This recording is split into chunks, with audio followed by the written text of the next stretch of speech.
Hello everyone, my name is Philip and welcome to a brand new series. If you're watching this on my channel, then no, this is not phasing forward. So welcome to a brand new show, and to join me on this brand new show, I welcome my guest here today, who is going to be my co-host and not really a guest. This isn't like she only pops up every now and again. No, she is the co-host of this series, which is gonna make this really awkward when this comes out on her channel. I am joined by Miss Phoenix 11, aka Michelle Speck. How are you doing, Michelle? Hello, everybody. Yes, and if you're watching it on my channel, everyone, this is Phil. He is Australian. Don't adjust your ears. It's fine.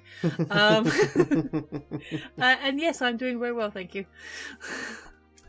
Yeah, so welcome everyone to the Backslog. Now, if you're wondering what the general gist of this series is, well, basically, I came to an epiphany, just not too long ago, that, damn, there's a lot out there that people, there's a lot of TV shows and movies out there that people have made. And I have not seen a lot of it. I mean, of course, I've seen a ton, but not most of the shit that's out there like that. There's so many shows that come out every fucking month. There's so many stuff that came out in the 80s and 90s and 2000s, and I guess now 2010s, that essentially we all have a backlog. We all have a backlog is the thing, and to be honest, my fucking games backlog is even bigger than my movies. Or maybe my movies and TV shows is bigger, but fucking playing a game is more commitment. So I think in my head I'm just thinking that my video game backlog is bigger. But essentially what I'm getting at is there's a lot of shit that I need to watch. There's a lot of shit that I'm sure Michelle needs to watch. But there's very little time that we can actually do to watch it. So I figured, you know what? Why not make this series and kind of just make an excuse to just talk about TV shows and movies. Just watch a bunch of stuff we haven't seen yet. Sometimes stuff we've already seen, just rewatching some stuff. But most of the time, it'll be stuff we haven't seen. Now, when it is something we're rewatching, we're gonna focus on how well it's held up, how according to our memory, how well it just goes for a show itself, and yeah, that's essentially why we are starting this series, and we have settled on the name of the Backslog because doesn't it just fit? Because going through your backlog can often be a slog because there's just so much to watch and so little time, and procrastination is a bitch and you don't know what you want to watch, so it's a fucking slog. So therefore, Backslog. Yeah. I will make a small point of clarity. There could be some things that one of us has watched and the other hasn't.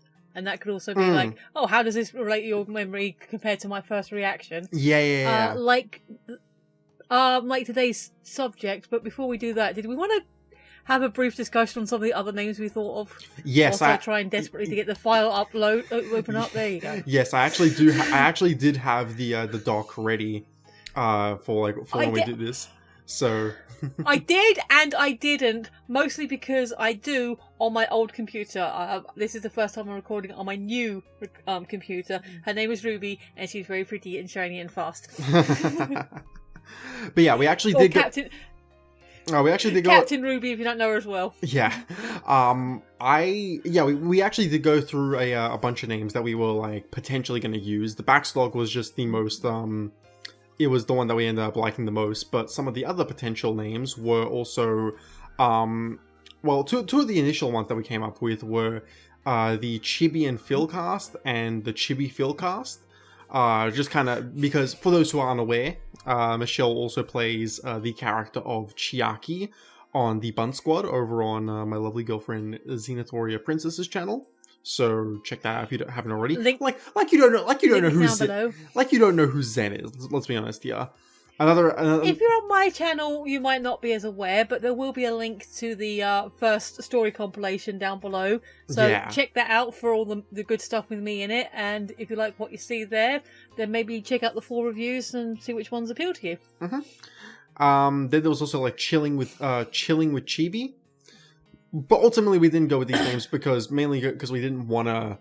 We didn't want like to tie it too much to the Bun Squad because it's just Michelle. It's not Chiaki who I'm doing this stuff with. It's not Chiaki. It's just Michelle. It's just Michelle's a lot more relaxed. It's just Michelle, the boring one of the two of them. So, you know. Actually, no. The reason why we're doing... I don't know if I should protest that or not. No. Trust me. The reason why we're doing this in the first place, I should have led with this. The reason why we're doing this in the first place is because, for those who don't know, over on Michelle's channel, I have a series on my channel called Phasing Forward, where essentially me and Zen go through all of Phase 4 of the MCU as it releases. And we're also going to do Phase 5 and whatever else comes out. And we're keeping the name Phasing Forward because it still fits. Because it still fits. It still fits. It fits more with Phase 4 because it's Phasing Forward, hence Phase 4. But or Phase 4, hence Phasing Forward. But it still fits for the other ones, just not as directly. But unfortunately, Zen had to take her laptop in basically throughout the entirety of Falcon and Winter Soldier. So I needed someone to... It's a whole thing. Yeah, throughout the whole thing. So I essentially needed someone to join me for that series, and Michelle filled that spot. And we had such a wonderful time doing so that that's basically why I've decided, that we should start this podcast. So, yeah. But essentially... He bullied me into it, basically. Yes, I bullied her into it. I'm like, Michelle, you are going to do this podcast with me, or else I am personally kicking you out of the Bun Squad. I don't think so, pink hair. Actually, that being said, again, the Chibi related titles aren't, I did like Chilling with Chibi just because I thought it's a fun little title. Yeah. But maybe one day I'll use for something, or maybe maybe it'll turn up somewhere else in the within the Bun Squad verse. Yeah, somewhere. It may. But first we gotta give Chibi a cooking show. Yeah, that's gonna be fun. Yeah, it's gonna be a lot what of fun. you watching? I think that was the one Erin came up with. Yeah, I think so. Yeah, so there was what you're watching, the list. I love this one. The List, finally. I love that one. I'm the proud List, of that one. finally. I think that was one of my ones because, yes, along with it being a backlog of things that you want to watch, you've also got everyone's got a list. Yeah, everyone's got a list. Everyone's got a list that you gotta get to, and so I love the name, just The List. Finally, I can actually get to the fucking shows and movies that are on this list. I love the name. But I think I prefer the pun of the Backslog as well. Yeah, there's the binge cast, which I'm pretty sure has already been taken, but I was like, it fits, it makes sense. There's Scraping Through the Backlog, which doesn't really... I think through that one is where we... Well, actually, I know how Backslog came up, but actually, I'm pretty sure I'm doing... Let me just double check so I'm not tripping here. But why don't you go on with while I'm checking? Why don't you go on with the other names? Yeah, we had FM on the air, so Phil and Michelle, because of those of you who don't know or haven't met him before, Phil is spelled, Philip, Filip, in this gentleman's case. Yeah. And then WTCH FM, or Watch FM, again, FM being Phil and Michelle, but again, the pun is kind of fun.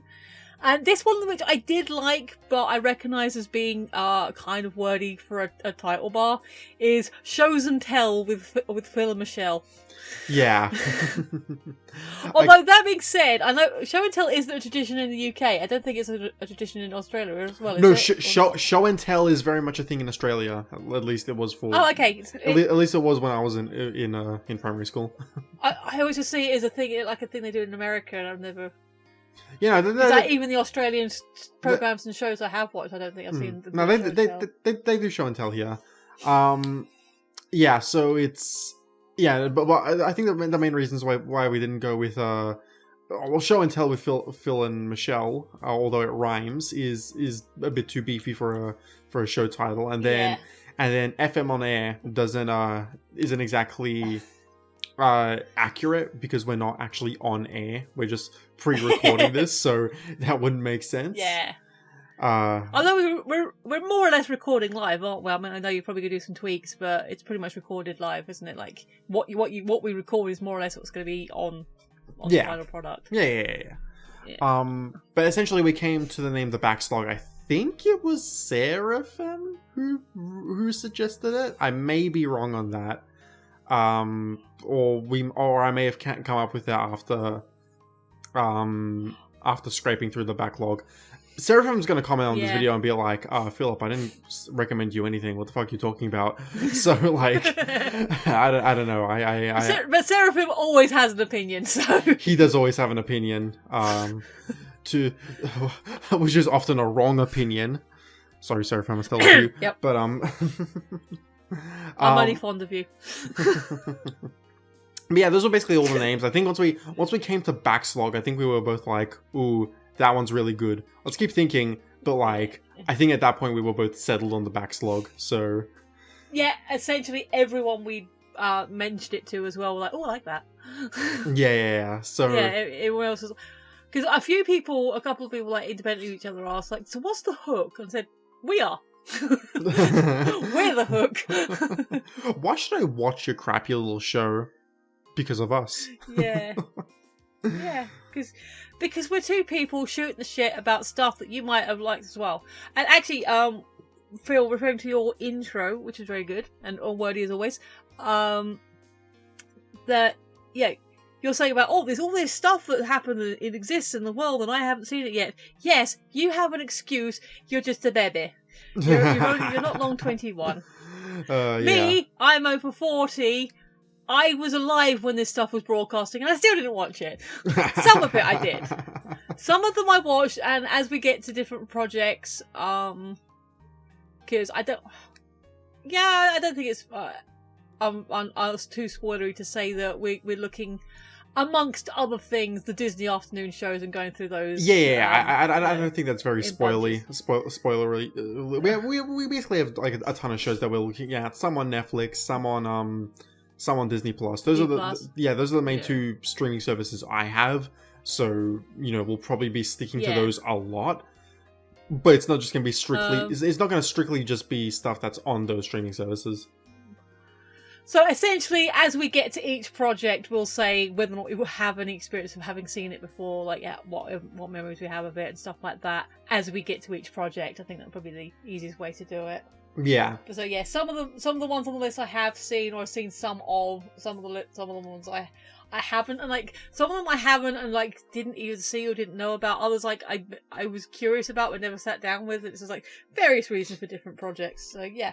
Yeah. But you at least have the excuse that I do not. Because you are just a wee man. But with that being said, our first topic for the Backslog is actually something that you have had experience with, although I have not. I have never seen these movies in my life up until watching them for this podcast. And that is the Mighty Ducks trilogy. And the reason why we decided... You might be wondering, Philip, fucking weird-ass thing, Mighty Ducks for the first episode of the Backslog. Like, do you want this series to fail? Who's going to watch a video about the Mighty Ducks? I don't know. Guess we're going to have to find out. But... essentially, the reason why we picked the Mighty Ducks to watch for this first episode of the Backslog is because Game Changers recently came out for Disney Plus, and I was like, you know what? Screw it. I want to watch as much stuff on Disney Plus as possible. So why not watch the first 3 Mighty Ducks movies, and then afterwards we'll watch Game Changers. And spoiler alert, that will be the next episode. We are gonna watch Game Changers, and then next time on the Backslog we will take a look at Game Changers. I don't want to make it like too skewed towards new releases. We will do some new releases here and there, but like I don't want to like skew it towards like, oh, we're just gonna watch new releases that come out on Disney Plus and Netflix on here and that's it. No, it's I just felt like it would be a nice thing to start things off. And we are like, starting off with like some old movies in the lead up to a series. So, And I gotta say, I love how completely on the cutting edge we are with watching a show that is like so new it's finished now. Yeah, it's so new, it's we're on the already bleeding done. edge there. Yeah. But again, for various reasons. Actually, I'm going to do this as a very quick anecdote. We had vaguely planned on starting this a little bit earlier, but I'll try and make it as short as possible. Needed a new cooker, ordered a new cooker. The people came to deliver the cooker. We couldn't get it in because of traffic wardens being traffic wardens. So that was a whole thing. But we only live in a small one-bedroom flat. There is shit in the hallway that needs to be moved. There's stuff in the living room that needs to be moved. So basically we had a nice clean walkway for the nice shiny new cooker to come in. And I'd put everything in the living room. Which, again, I did this within like a day of them supposed to be delivering. The next date we got was about 2 weeks later. Ooh. I didn't consider that burying my microphone would be a problem when I first put everything in the living room. Sheet. There's also the fact that I initially said, you know what, maybe not Mighty Ducks for the first episode. Let's think of something else. And then failing to think of something else, I was like, you know what, let's do Mighty Ducks. It's easy. It's just 3 movies. Let me sit down and watch them. And then we did. Yeah. And I got a lot of stuff to talk about and I was not expecting going into the fucking Mighty Ducks trilogy to have like a whole bunch of notes. I was taking notes across these movies because I had never seen them before. I've never given a shit about the Mighty Ducks. Never really cared about sports movies in general, actually. But I watched these movies and I was surprisingly like invested in them. And you're gonna see like going through these movies like that. Like I'm so good. Yeah, I was surprised by just how much I ended up enjoying myself. Now, when I say that, it's mainly with the first 2 movies. The third one, I'll explain when we get to it. But like even then, it's like I have a lot to talk about, and that was surprising when it comes to like the fucking Mighty Ducks. But Michelle, seeing how you're the one who actually has the experience here out of the 2 of us, what's your experience with the Mighty Ducks? I don't remember watching them as they came out. I do remember having had them on DVD for as long as I've been having DVDs. I may have watched them on TV, so I cannot tell you the first time I saw the first Mighty Ducks movie. Probably caught it on TV. Second and third, I probably like saw them advertised, like, oh, okay, I enjoyed the first one, and then watched them then. I know like I said, I had them on DVD, and I'm pretty sure I've had those DVDs at least a decade, possibly maybe a bit longer. Because when did the first one come out? I've got it on my chart, haven't I? Yeah, first one came out 92. Yeah. So, yes. So, yeah, at least a decade that I've had them, possibly longer, since I first watched them. I thought it was fun. I don't mind sports movies, depending on the film. There's not a lot I've seen. Another one, if you haven't seen it yet, I'll probably pin you down to watch, is Cool Runnings. I've seen Cool Runnings. I actually have seen Cool Runnings. Cool Runnings is really, really good. It's amazing. Yeah. Doesn't mean I like you. That is such a quotable film as well. Yeah, no, I really enjoyed them on their own. I think they're fun. And what I didn't realise, because what I have done for our reference, is I made a little Excel sheet of the cast and all the films are in. And I've actually included a column for Game Changers, which I haven't filled in, because I haven't watched it yet.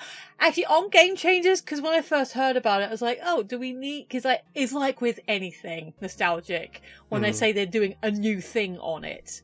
It's like, do we need it? Is it necessary? Is it, this and that? I'm like... But then I actually watched the trailer, and I thought, oh, that does look good. Haven't seen it yet. Yeah, I think the trailer for Game Changers was what really made me go, you know what, maybe I should give that series a try, because I think if I didn't see those trailers for Game Changers and I was actively like, this could be a fun time, I don't think I would have looked at Disney Plus and been like, ooh, new Mighty Ducks is out, I gotta watch the old ones. But yeah. No, I have high hopes for Game Changers, especially after watching the first and second movie. particularly the second Yeah. movie, but we'll get into that. Yeah.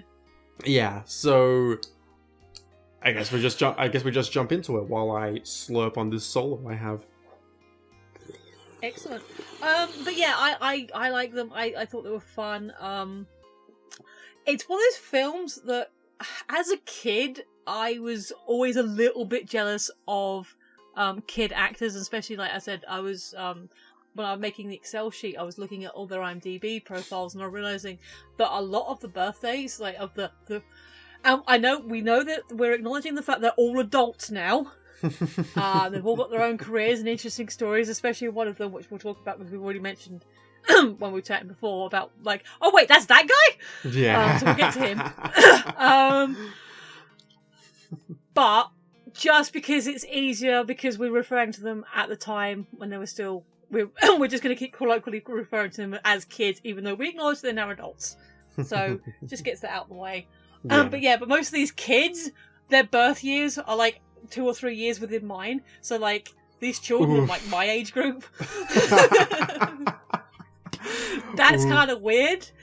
But yeah, as a kid, I don't know if it was like I had like a big thing about, I want to be famous, I want to be, because everyone had that, like, I want to be an actress, or, you know, I want to be an actor. I had that face for sure. Or a singer, like, yeah.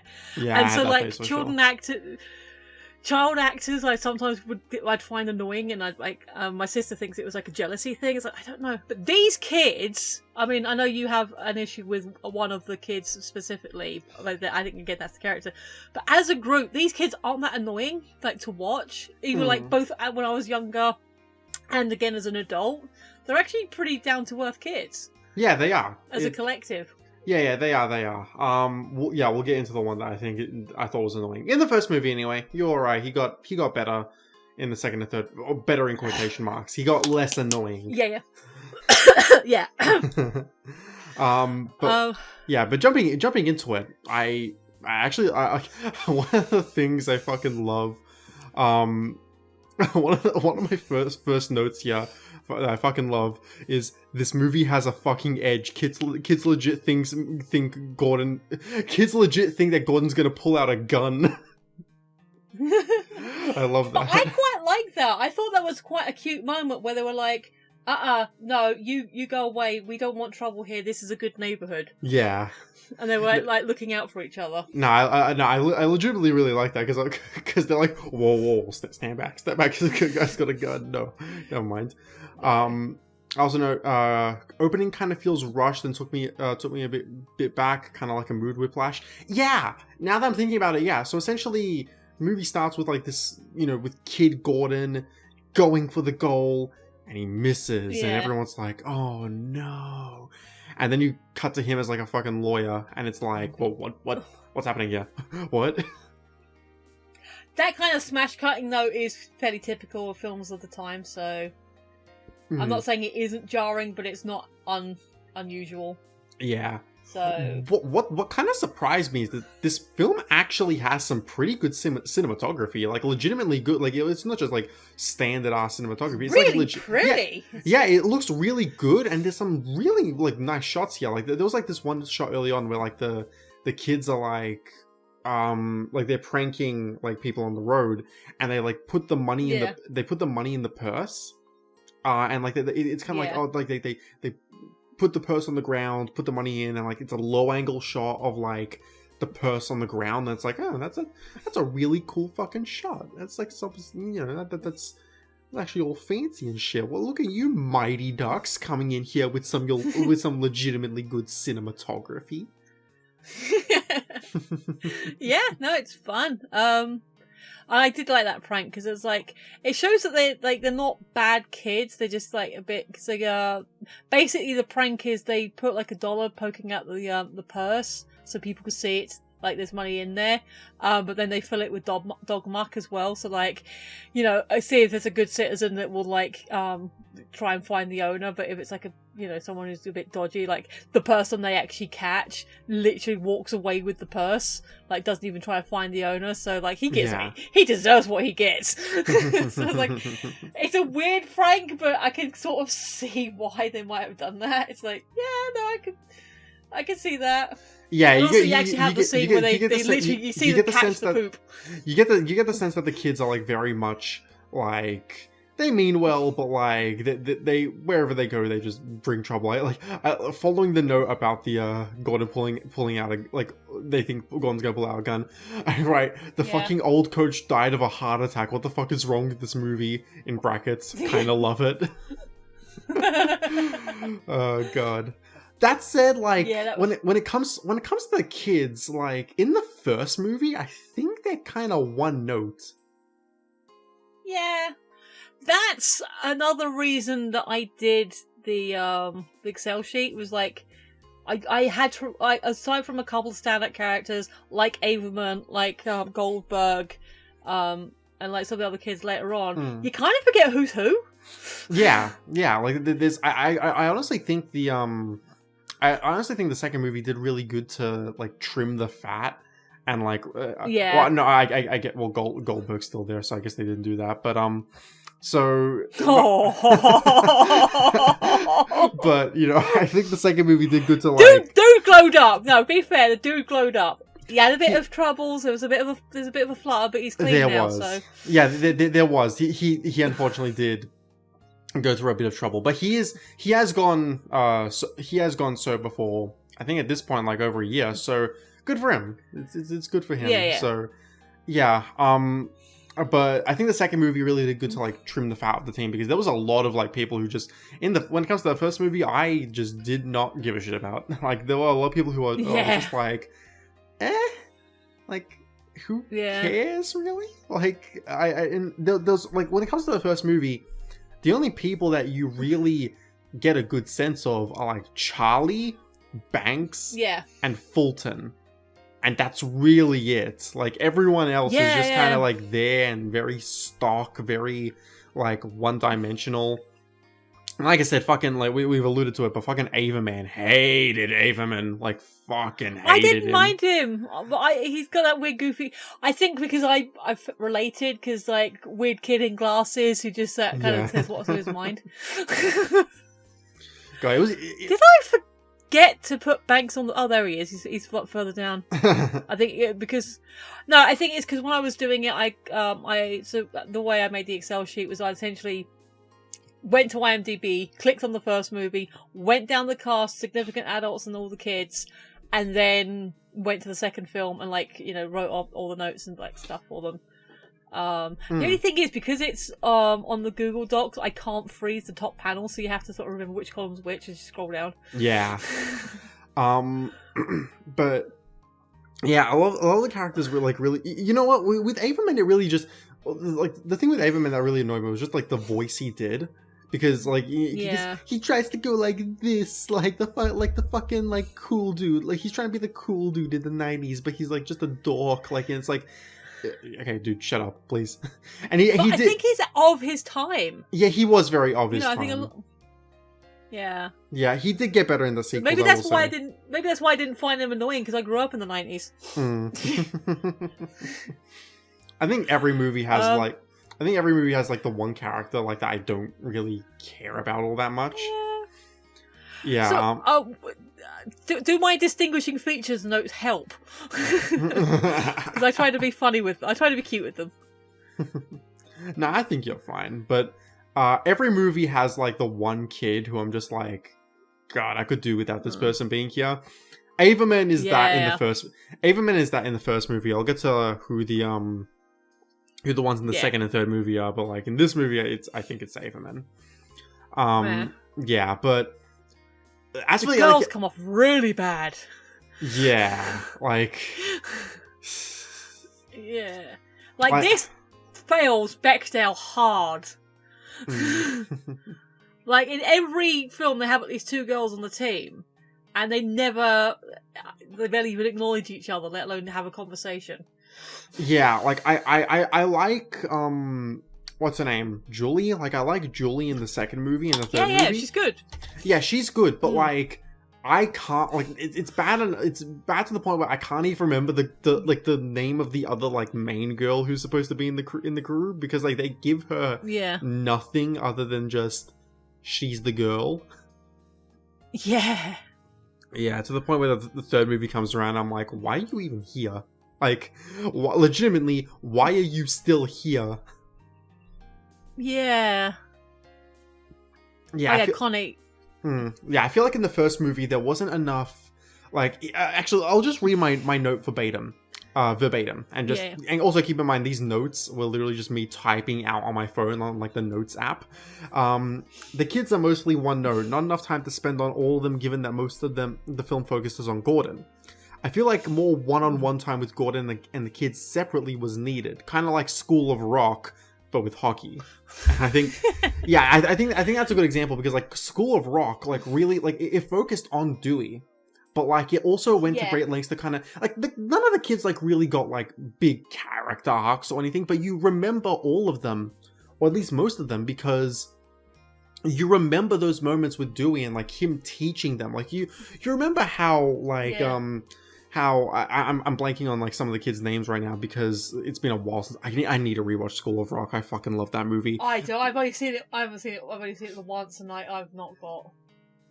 Yeah, the memory's not fresh there. Yeah, but like there was I think her name was Tanisha, was like the little black girl, and she and how she was like, oh, you know, I want to be a singer, but like I didn't want to do it because like, you know, because I thought people were gonna like, you know, like shun me because I'm fat. And Dewey's like, look, you know how many like good fat musicians and like singers there are out there? Fucking tons. Like, if you're good, no one's gonna give a shit. Like, you know, and you have to be confident in yourself for that. And there was like the main like there was like the main like kid who had like his, you know, whose dad was like really like strict about like, you know, oh, just do your homework, don't like mess around, and like, you know, and Dewey helps him like to loosen up when it comes to that. You know, it's, you remember those moments, you know, with Dewey and the kids because they got that one-on-one time with that with him. I felt like Gordon needed those moments with the kids in this movie, especially because it's a sports movie. You know, you want the coach of a sports team to talk and like interact with his team. And I feel like this is something that the second movie greatly improves upon, and then they kind of backstep in the third movie, but you know, one step at a time here. Think about Gordon and his interactions with the team. Like, this is coming later in the film, but because of stuff, the kids get themselves like all put into detention. So Gordon, he is a professional. I mean, he at the beginning of the film he gets a DUI, but he doesn't get. He's a lawyer, but he doesn't get disbarred because he even says, "Oh, I'll just like I can still practice and do this." Like, no, you're not allowed to. But this grown adult, well, I say grown, walks into a school. Says, "Hey, I'm looking for my kid. Yeah, like I'm looking for my hockey team. Like, I'm their coach." Is told where to go and like what classroom they're in, and walks in, talks to the group, completely unsupervised. Yeah, that wouldn't happen today. That absolutely would not happen. There would be someone in that classroom. They're like, God. Nobody even asked him for ID. Yeah, we know he's a responsible adult. They don't. Yeah, it's a wacky movie. All these movies are fucking wacky. They have cheesy like moments and I love the shit out of them. Like, younger me would absolutely love these movies because there's just a lot of like funny moments here that like I don't even know if they're trying to be funny, but like they're just wacky and it's great. Yeah, but like I said before, the kids that actually like got like time in the sun here were like Charlie, Banks, and Fulton. Fulton wasn't even like that prominent of a character. He just got enough because you see Gordon like going up to him and being like, you know, and like, wow, you can really shoot. Like, you ever thought of like joining the hockey team? And like, it was good. It was good to see something like that. I wanted more of that, and we didn't really get that. You know, the most like we really like get is like with Charlie, because like Charlie's the one who like really talks to him throughout the movie, and Charlie's like, please, Mr. Gordon, could you please fuck my wife, please? Fuck my mother. Come on. Fuck my mother. Oh wow, I'm mixing up words. Could you please fuck my mother, please? No, we discussed this before, Yeah. and we're basically talking about this film, assuming that anyone listening to this has seen it. Obviously, Charlie's Joshua Jackson. I think before he was Josh Jackson, he's like, this obviously predates. Was it was it the OC he was in, or the other one? He was in one of those teen dramas. I can't remember what he was in. He was in Dawson's Creek. I'm looking at it now. He that's was in the Dawson's one. Creek. That's it. Yeah, that's the one. I knew it was one of those. And sorry, I just I remember saying I heard about James Van Der Beek basically being an arse, and like, oh, at least Joshua Jackson came out in one piece. But it was before he was it, so like obviously someone saw like, oh, this kid's a star. But yeah, it's so basically his mom Casey that like is divorced. I guess I think it's implied that it's not divorced, separate, because it makes. Was it like okay? It's either this conversation you had, or I'm confusing it with Iron Man 2. But basically, it said 3. He said he went out for scratches and he must have won because he never came back. So was that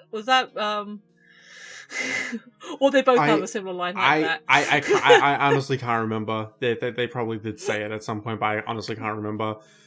So like, basically, I get him wanting his I get the story. It's a pretty good story. It's like him wanting his mother to be happy. So he he wants someone like Gordon to really like go in, because he can see that Gordon's a good guy. It's just like, and he likes him. And this is the thing. I've never been in a step family. I don't know, but at this point, Charlie's 11, 12. He's old enough to be, independent enough of any like new parent coming in. Like the parent is like past the point where they could try and mold them or make them who they think they should be. And I'm not saying that a lot of step parents. I got a lot of respect for step families. My brother-in-law's a stepdad, and he took on my nephew from like a very early age. Yeah. So mad props. But once the kid's older, and then they start having their own personality, then you can see well. Because he even says, like, they get on well, my mum, but as soon as they see me, they're out of here. And so, yeah, we're talking young Eliam Estevez. This is a good-looking dude who is a nice person. Yeah, he's not perfect. He knows he's not perfect, but he's a good-looking guy. He's a nice guy, and he likes Charlie. Yeah, like you can see why Charlie would want him as a father figure. Charlie's just like to his mom, like, "Hey, did you see him in the Breakfast Club? This guy would be good for you, Mom. Like, come on." Yeah, and I don't know. It's a sweet story. I love it. I just like joking about it because, especially because the movie encourages it, because it's like, oh, she has a lot of features that like would be attractive to the male eye, and I'm like, fucking what the hell, Charlie? Why are you trying to get this guy to fuck your mother? Yeah, but it's kind of a sweet thriller. They get a plot. So we've mentioned Fulton, and I also like he's that guy, because you didn't know this until you looked at my notes. Yes. So do you want to say who Fulton grew up to be? Because I will admit I've only seen like the first 1 or 2 episodes of this. Yeah. So it's something I need to go back to. Yeah, so Eldon Henson, who plays Fulton, went on to be Foggy in Daredevil, and I completely did not know that. I see it now, Yeah. But I didn't know that. I was like, holy shit! I myself have only seen the first season of Daredevil and a bit of the second. Yeah. But I'm terribly behind on the Netflix shows because I just didn't care after a while. I was like, these aren't important to the movies. Who cares? and to be fair, you weren't wrong. and at the time, I also didn't have Netflix, so I couldn't like watch them without downloading them. Yeah. So yeah, no, I had sort of seen the first couple. I didn't get Netflix straight away, but I think I found a means to watch them. And I didn't hate the Affleck. I didn't hate the Affleck movie either. So Daredevil is an interesting character I don't mind learning more about. But yes, given the the dropping off of the canonicity of the Netflix series. Thanks, Paul Marta. Yeah, like I think now it's just an interesting. They're kind of becoming their own Elsewheres thing, aren't they? Mm. Oh well, the Netflix. I think anyway, the thing with the Netflix cast is that now that the rights have gone back to Marvel, I think they're going to start integrating that cast into the shows and movies just because people like that cast. So like, I think while they won't get their own movies or shows, they will be interjected elsewhere. Whereas all the other television stuff's just going to get rebooted, particularly Inhumans. If all the other stuff doesn't get rebooted, then at least Inhumans does. So but we're sidetracking. We are sidetracking hard. With a purpose. Only other character that we had a reason to. Only other character that has like any sort of like real arc is Banks. But unfortunately, Banks I think is brought in a little too late. So like his struggle to fit in with the team doesn't really like. It's not taken as far as it can go, and I like Banks fine enough, but like I feel like, again, too late into the film to really like matter all that much.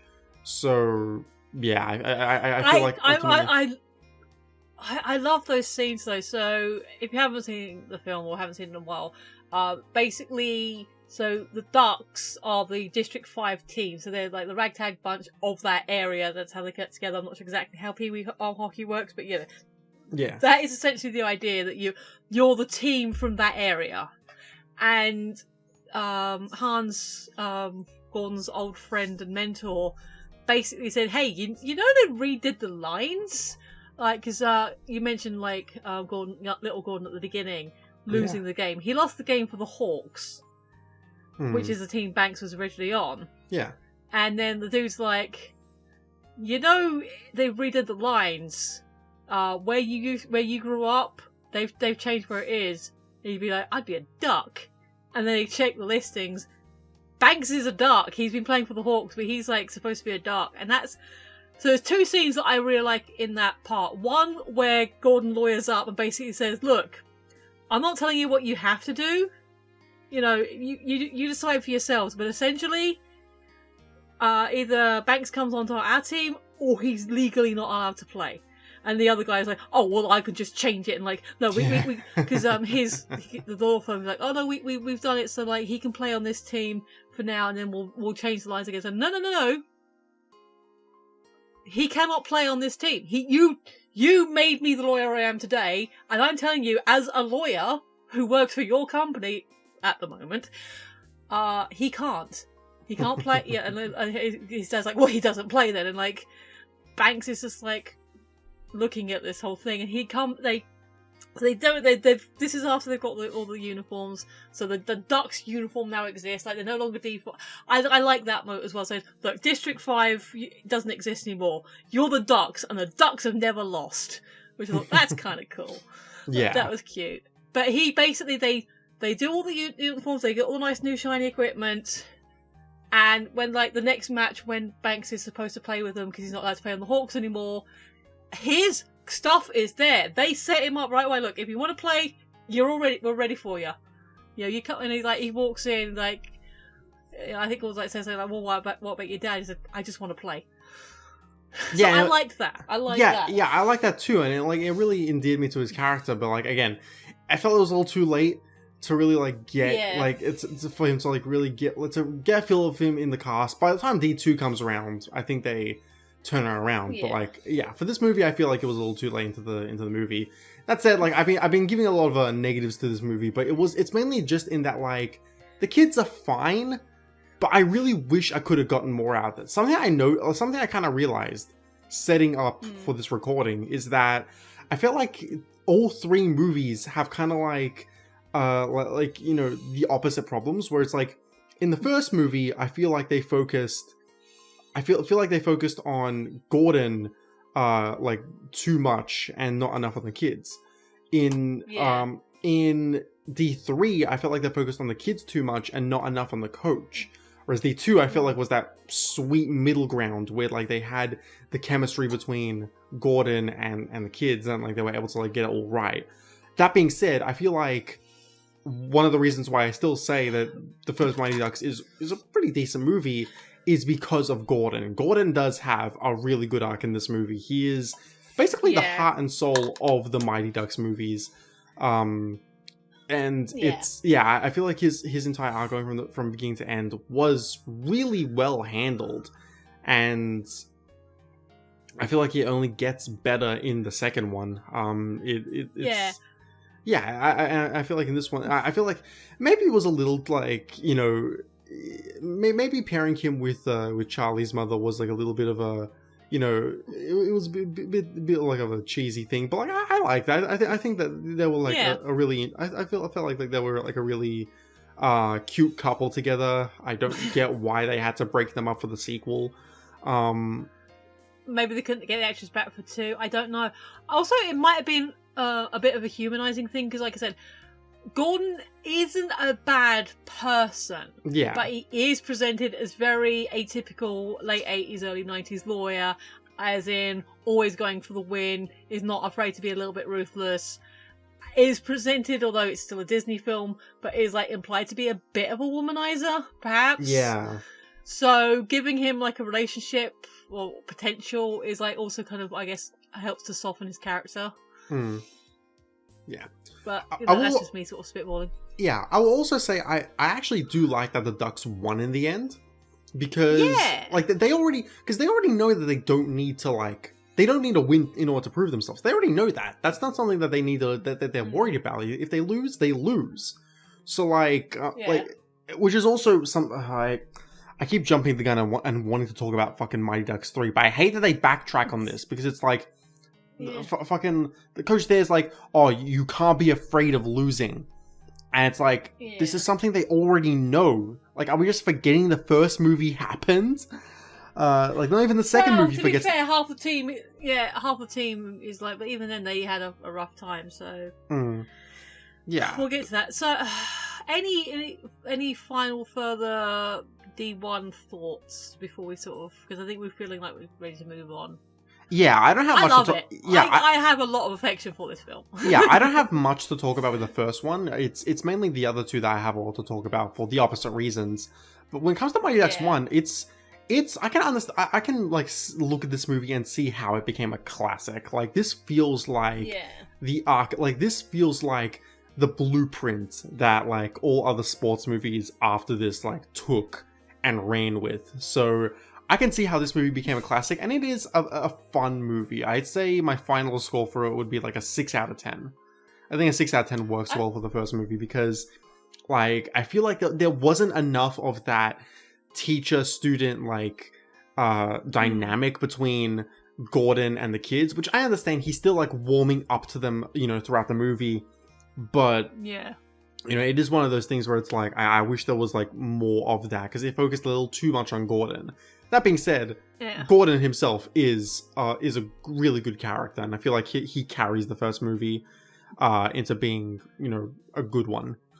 So that's my thoughts on Mighty Ducks 1. Yes, but also a quick question that came to mind. Going into this film, did you have expectation, and is there anything about it that genuinely surprised you? Like, oh, you know. I had no expectations going into this movie. I was like, fair enough. I know of the animated show. I know this is nothing like the animated show. That's about all I know. Yeah. So watching this movie, I was surprised by just like, you know, first of all, how some of the scenes had a fucking edge, like like how you know just like, I was surprised that like the fact like the main coach of the movie was just a lawyer, and was the main coach of the movie was a lawyer, and how like the movie at times could feel a little adult, which is weird that they at some points they had like the weird cartoony speed up effects. So that was a little weird. But no, I was surprised by just how much I, you know, found myself enjoying the movie, and how I wasn't bored. I'm going to be honest, I felt a little bit more surprised when it came to the sequel, because with Mighty Ducks 1, a lot of it I felt like, you know, was about what I was expecting, just not as boring as I was expecting with it. And I was genuinely like, you know, really I was endeared to the kids, even if I felt like I didn't know them really all too well by the end of the movie. And Gordon himself, I did end up really liking by the end. Cool. I don't tend to do number ratings. I have a lot of nostalgia for it, so I do find, for me, every time I rewatch it, it still holds up. Like, there's never been a rewatch where I'm like, why do I like this? Yeah. Referring back to the classroom scene and Gordon's relationship with the kids, like I said, they're about 11, 12 years old. And so what had happened leading up to this, like, it's kind of a little bit of a third act breakup, where the kids mishear something that... So, the coach of the Hawks was the same coach that when little Gordon played for them. Yeah. And he really let little Gordon have it, like, when he lost. It's like, you should be doing it because his dad died, and it was like, do it for your dad, and like, you let the whole team down, and like, oh. So they, as adults, have like an altercation, and like, and Gordon says like, it's all about winning, right? That's all that matters, yeah. And like, you know, so there's, and of course the kids mishear it. They didn't catch the beginning of the conversation. They don't know the full context, and like it gets passed around the group, and they all get a bit grumpy about it. And like, so they were just like, you know, we don't matter, right? That's all that, you know, we're just losers, right?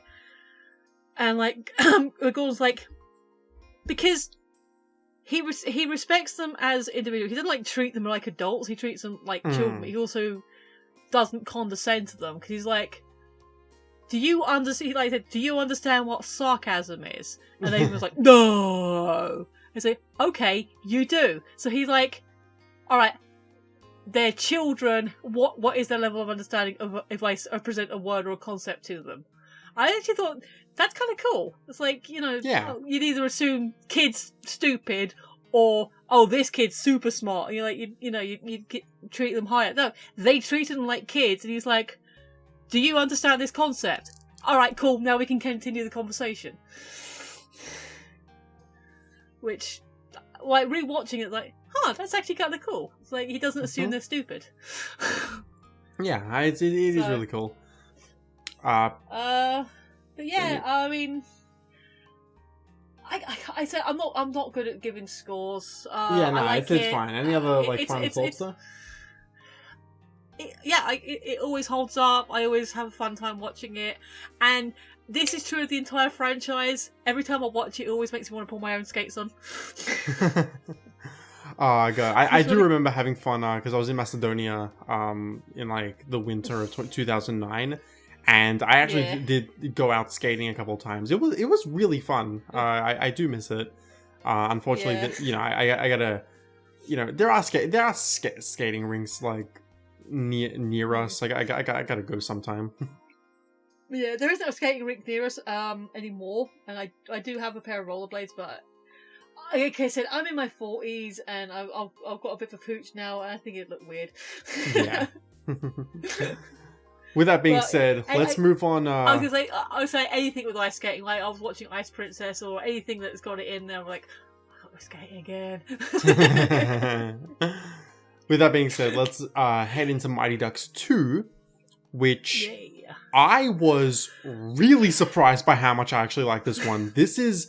I not only think this is a good movie, I think this is a great movie. I think that if I was a kid, I would have been all over this movie. I really like this one. I think that this one just knocked it out of the park. This one has him, but in the opposite direction, because it's like it's with this him. It's like not who he grows up to be, but like, oh yeah, I forgot he was in this. And that'd be I always forget which one it is. Oh yeah, Judith Gaffney comes in later. Huh. Yeah. Yeah, so Connie was the first girl who mustn't have any personality. And then, because Julie comes in as the new goalie. That's right. Yeah, she does. But this is why I had to stop putting notes. So in the second film, they essentially go to like the Kid Olympics, the Goodwill Games. It's the Kid Olympics, and So some of the cast, for reasons never explained, drop out, which is another reason I made the Excel sheet, because like, oh, who was in the first and who dropped out and who are the new people. So sometimes I was like surprised, oh, they went the whole film, because like I literally didn't. Some of them, like my notes are literally tall handsome kid ? The eye starts on Oreo line. You know, it's like, oh yeah, Jussie Smollett was like one of the... Oh, him! He was only in the first film, but it's like, yeah, Jussie Smollett was in this film. Like, in fact, my note on further career was like, huh, yeah, as an adult. Yeah.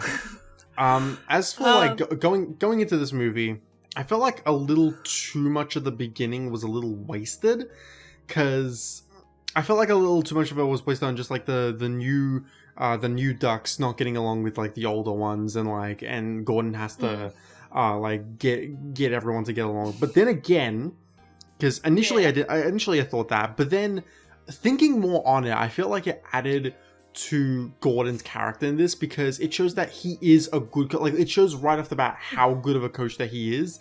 That he sees, so these two groups of kids who are supposed to be getting along and supposed to be a team aren't getting along right now. So let's get him into shape. Let's like have everyone on the same page, and let's go from there. So it does good to establish early on that Gordon is a good coach and he actually gives a shit, you know, which plays into the story.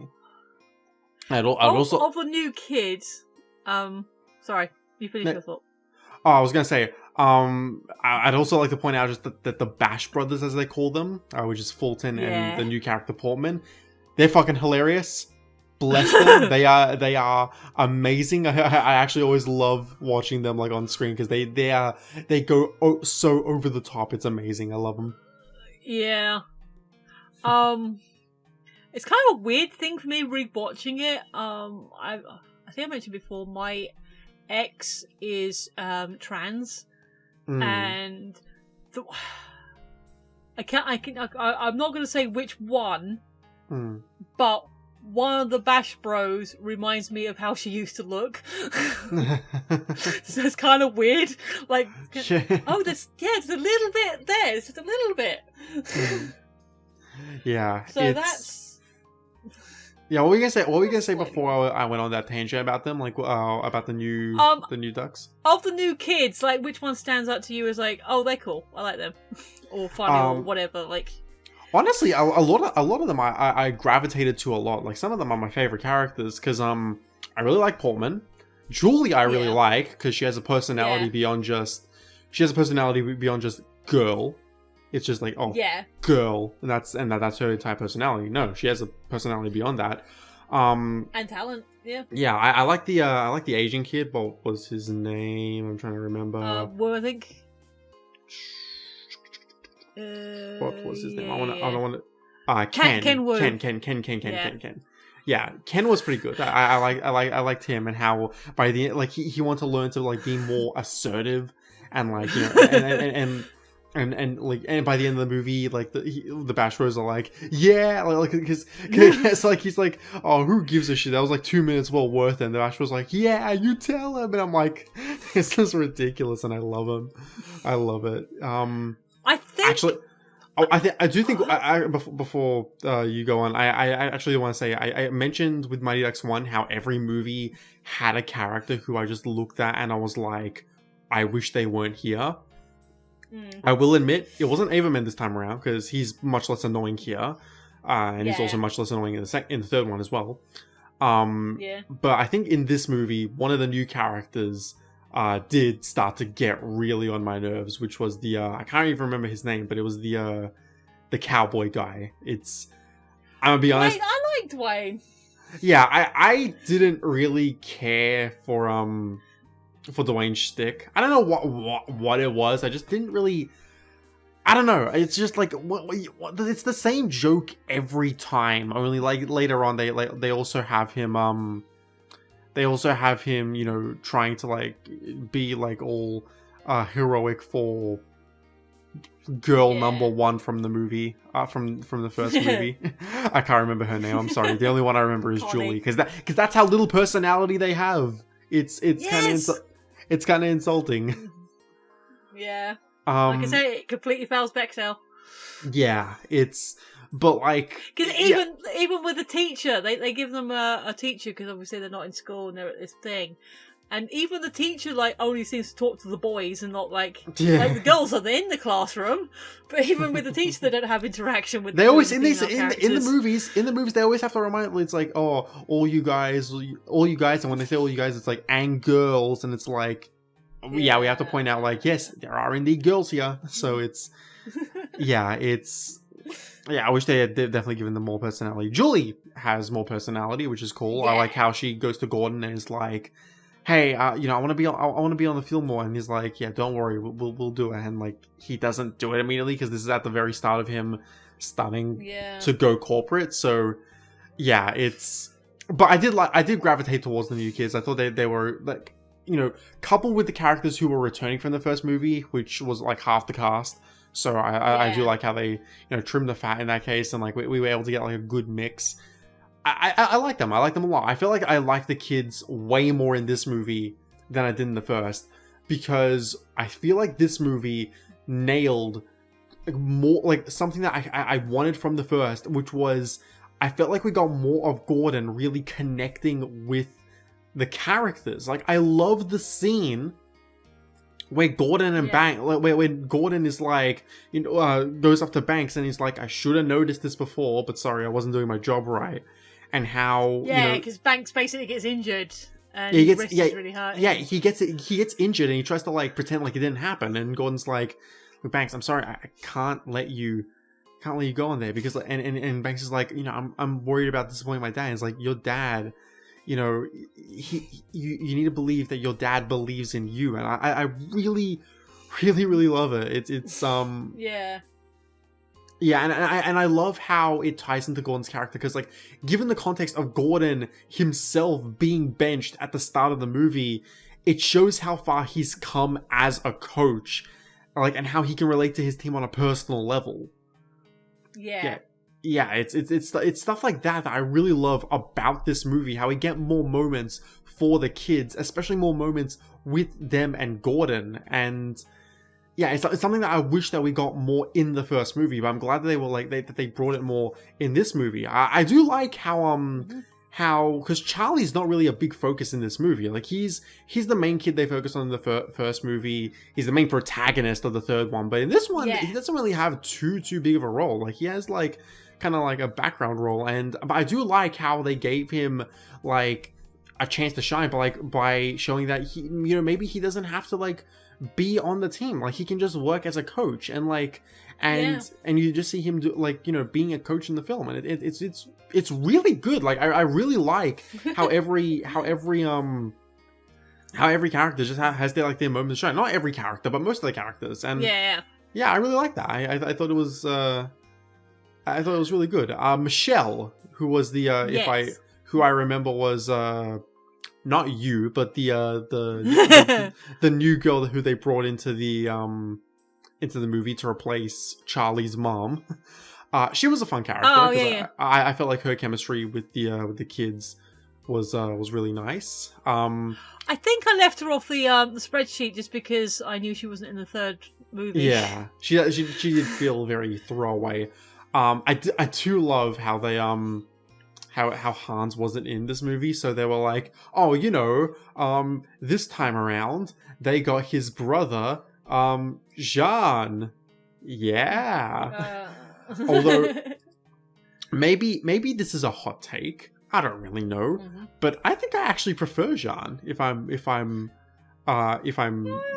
being completely honest with myself, because I felt like he had some more, like, he had the advice he gave Gordon in this movie was like very similar to the one Hans gave in the first, but I don't know, the fact that he actually actively came out to like he traveled, like I forget where they traveled. I think it's LA.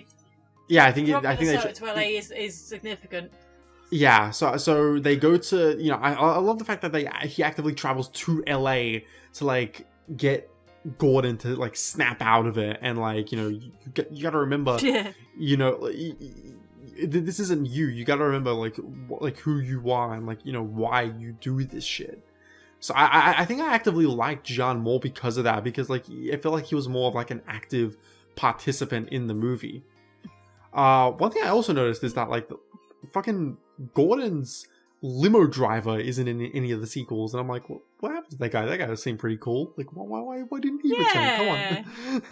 Because he had a Ducks t-shirt on by the end. He was like cheering with the team, you know. Yeah. Oh, sorry, that's what I was gonna say. Sorry, you just reminded me. So in some of the not the B-roll, like the montagey stuff in the first film, there is a scene where there's a moment where Gordon absolutely stacks it and he loses it. I'm wondering, was that like a genuine flub they kept in? Because that laugh looked real. Yeah. It looked properly real. Like, did Emilio just actually stack it then and lose his shit, and they're just like, we're using that. We're just using that. Yeah, so hold on, like I'm just looking through some of my notes so I can see like what else I had to say about the movie. Yeah, no, I think all the strong parts like really elevate this to being like, I guess like just give my score now, like even though I'm definitely not done talking about the movie, I'd honestly give this an 8 out. I'd honestly give this an 8 out of 10, and I'm shocked that I'm giving it something that high. Like I didn't think, like I thought the highest that I would give these movies is like a 6, maybe a 7, but I didn't think an 8 for one of these movies. You know, so I'm shocked. Like this movie actively shocked me. This was a really fun, really enjoyable movie. I loved seeing Gordon basically become like this corporate version of himself. Basically just reverting like back to how he was at the start of the first movie, although probably worse. Like because he becomes like Stanton, and you know, he's taking the fun out of sport. So like, yeah, because I think at least as a lawyer you have to think he at least pretended to care about his clients, and it was at least about somebody else. Yeah, and it's and like because I feel like Stanton was the name of the coach from the first movie, right? I think so. I keep thinking it was Perry White, but I'm hold on, Stanson. I'm just making sure. Mighty Ducks, real professional podcast we have here. Me just looking. No, Stanson's the coach from this movie. Yeah. Yeah, no, Stanson's the coach from this movie. Actually, speaking of which, I fucking love the villains in this movie. I just love... I wrote here in my notes, I love this Karate Kid looking ass villain from Iceland. Thing is, most of the team probably didn't give a shit. That's honestly who they reminded me of. They looked like Karate Kid villains, and like they were just so much fun to look at because they were just like all just like serious and like all like cold, like psychotic looking over this freaking hockey game. As I love them. I'm wondering how much of that was Wolf and how much of that was the team, because they couldn't be much. They can't. They obviously had to be under 18. So yeah, like one of them might have like bought into it a little bit too much. One or two of them might have bought into it too much. But I think the rest of the team were just like, we're here to play hockey. we're gonna do our best, and they're a good team already. Yeah, it's I really do like but I really do like that. I think they're my favorite villains in the entire trilogy, because in the first movie I think his coach did a good enough job, but like the actual team itself is like whatever. Especially actually that reminds me of this really funny moment where like because you see like how far the Hawks have gone to like stay on top, where like they injure Banks, and like and one of the and one of the Hawks like goes up to him and he's like, Adam, because you know I think the two of them were friends, and it's like, what did you do? And the kid looks down and he's like, my job. And I'm like, and I burst out laughing so hard. I'm like, holy shit, the way he delivered it, my job. And I'm just like, fucking what? I was laughing so, because it's a good moment. Because the kid who's like checking on Banks is like, his acting's actually pretty good there, where he's like, Adam, and like he's checking on him, like, and he's like, why did you do it? Like, he's all concerned. And then the other kid's just like, my job. And I'm like, it's so ridiculous and cheesy. I love it. I love it. So speaking of the Hawks, sort of going back to the beginning of D2, what do you... Yeah, I know you said like you felt a lot of the beginning was kind of wasted time, but yeah, you kind of got to reintroduce the cast. And the bit I liked was when the Hawks were trying to dick around with the boys, with the Ducks, and be like, "Oh, this is gonna be so good!" Like, yeah, it's gonna be really good. Yeah, it's gonna be really good. Like, who just said that? This is Thornton behind them. They just make a fool out of themselves the entire time. Yeah, it's like Thornton just like beats the shit out of them. Like, no, these are my friends now. Like, yeah. But yeah, saying about it, we said he grew up to be Foggy. Like, yeah, so he became a lawyer.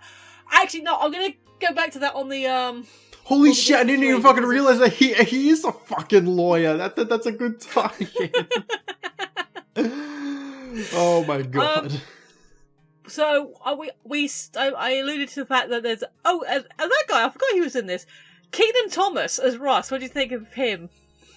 Hold on, as who? Kenan Thomas, Russ, the black kid that kept giving the shit. Oh yeah, I like that kid as well. I actually really like that kid. Who was Kenan Thompson again? Hold on, let me check. Kenan Nickel. He now does a lot of stuff on SNL. He's got a real long career going for him now. Yeah, I'm looking here. Apparently, he's in the new Home Alone movie that's coming out. He was in Smurfs 2 in the first one.